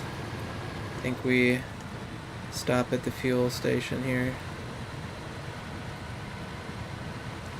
We're only like halfway to the railway station, although most of it is asphalt the rest of the way. I still think we wouldn't make it.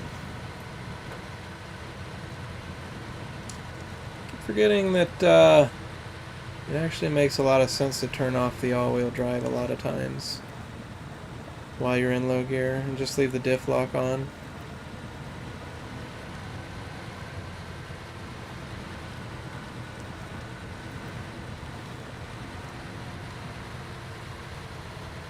It is more important to keep the diff lock on than it is to keep all-wheel drive on.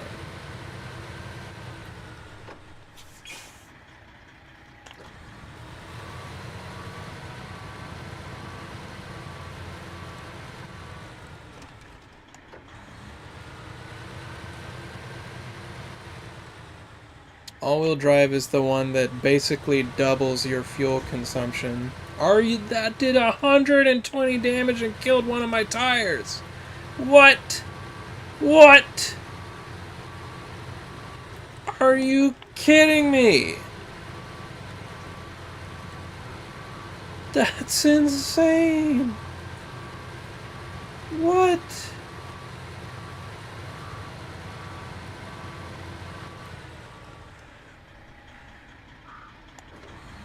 I cannot believe that.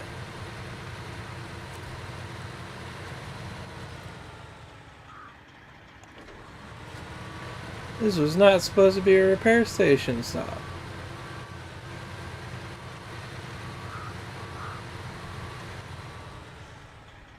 Damn right it's fully repaired. Should never have been damaged in the first place.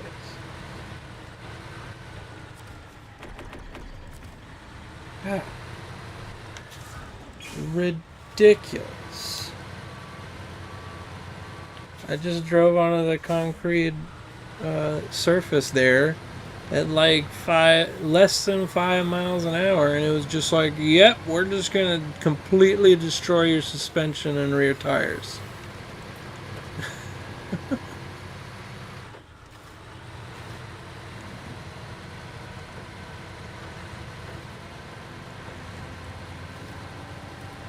careful not to tip. Let's quickly input our route. Excuse me, let's quickly input our route.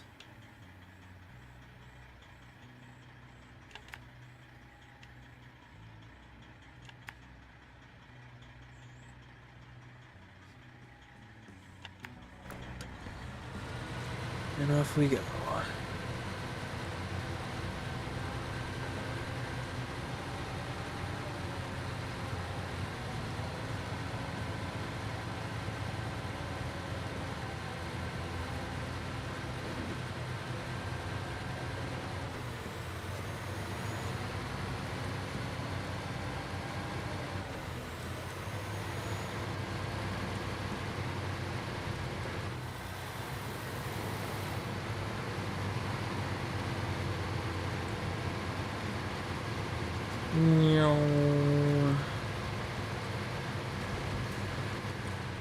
Okay, maybe I should make sure I don't go too fast around this turn. Not even just because I might smash into this radio pole. But also because this thing, I've said it before, really likes to tip over. And that includes just when you're turning quickly.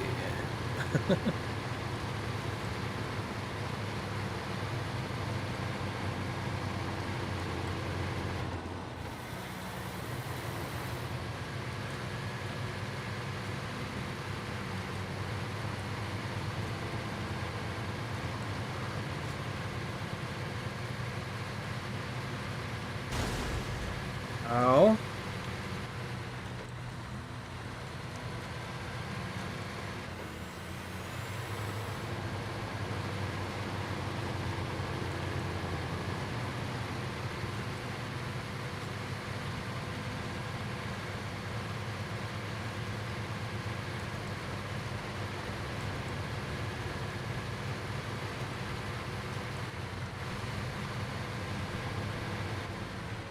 Suspect we're gonna get some damage over here. Really? Wow, I can't believe it. Thought for sure I'd take hella damage on those random rocks. Sometimes I just don't understand this game. Okay, see, that's what I'm talking about. The thing that does the way it decides whether or not to give damage to your parts in this game honestly does not make any sense to me. $6,900. Nice. Nice. All right. Well, look at these two trucks we got here. They're nice, right? That's all I'm gonna do for today. It's almost 10 p.m. where I am. And gotta get up relatively early tomorrow. I'm gonna be doing some IRL work for most of the day. But then I'll be back on stream in the evening, 6 p.m. Eastern Daylight Time. I think that's UTC plus 5. I'm not sure, but you know, make sure you check out on Google how that compares to your local time. That is assuming anybody watches this VOD before then. If you are watching this VOD, thank you for coming. I really appreciate it. And thank you to the couple of people who showed up during the stream. I hope it's more than one person. It doesn't matter to me that you didn't say anything in chat. I'm just happy that you were here. If you enjoyed this stream, I certainly did. It was nice and relaxing for me. Then feel free to like the video. I could do some comments on some of these streams now. That would be nice. And also subscribe to the channel to see more. And I also have a Twitter. You can find a link to that in the description. And I'll see you tomorrow for Tomb Raider, 6 p.m. Eastern Daylight Time.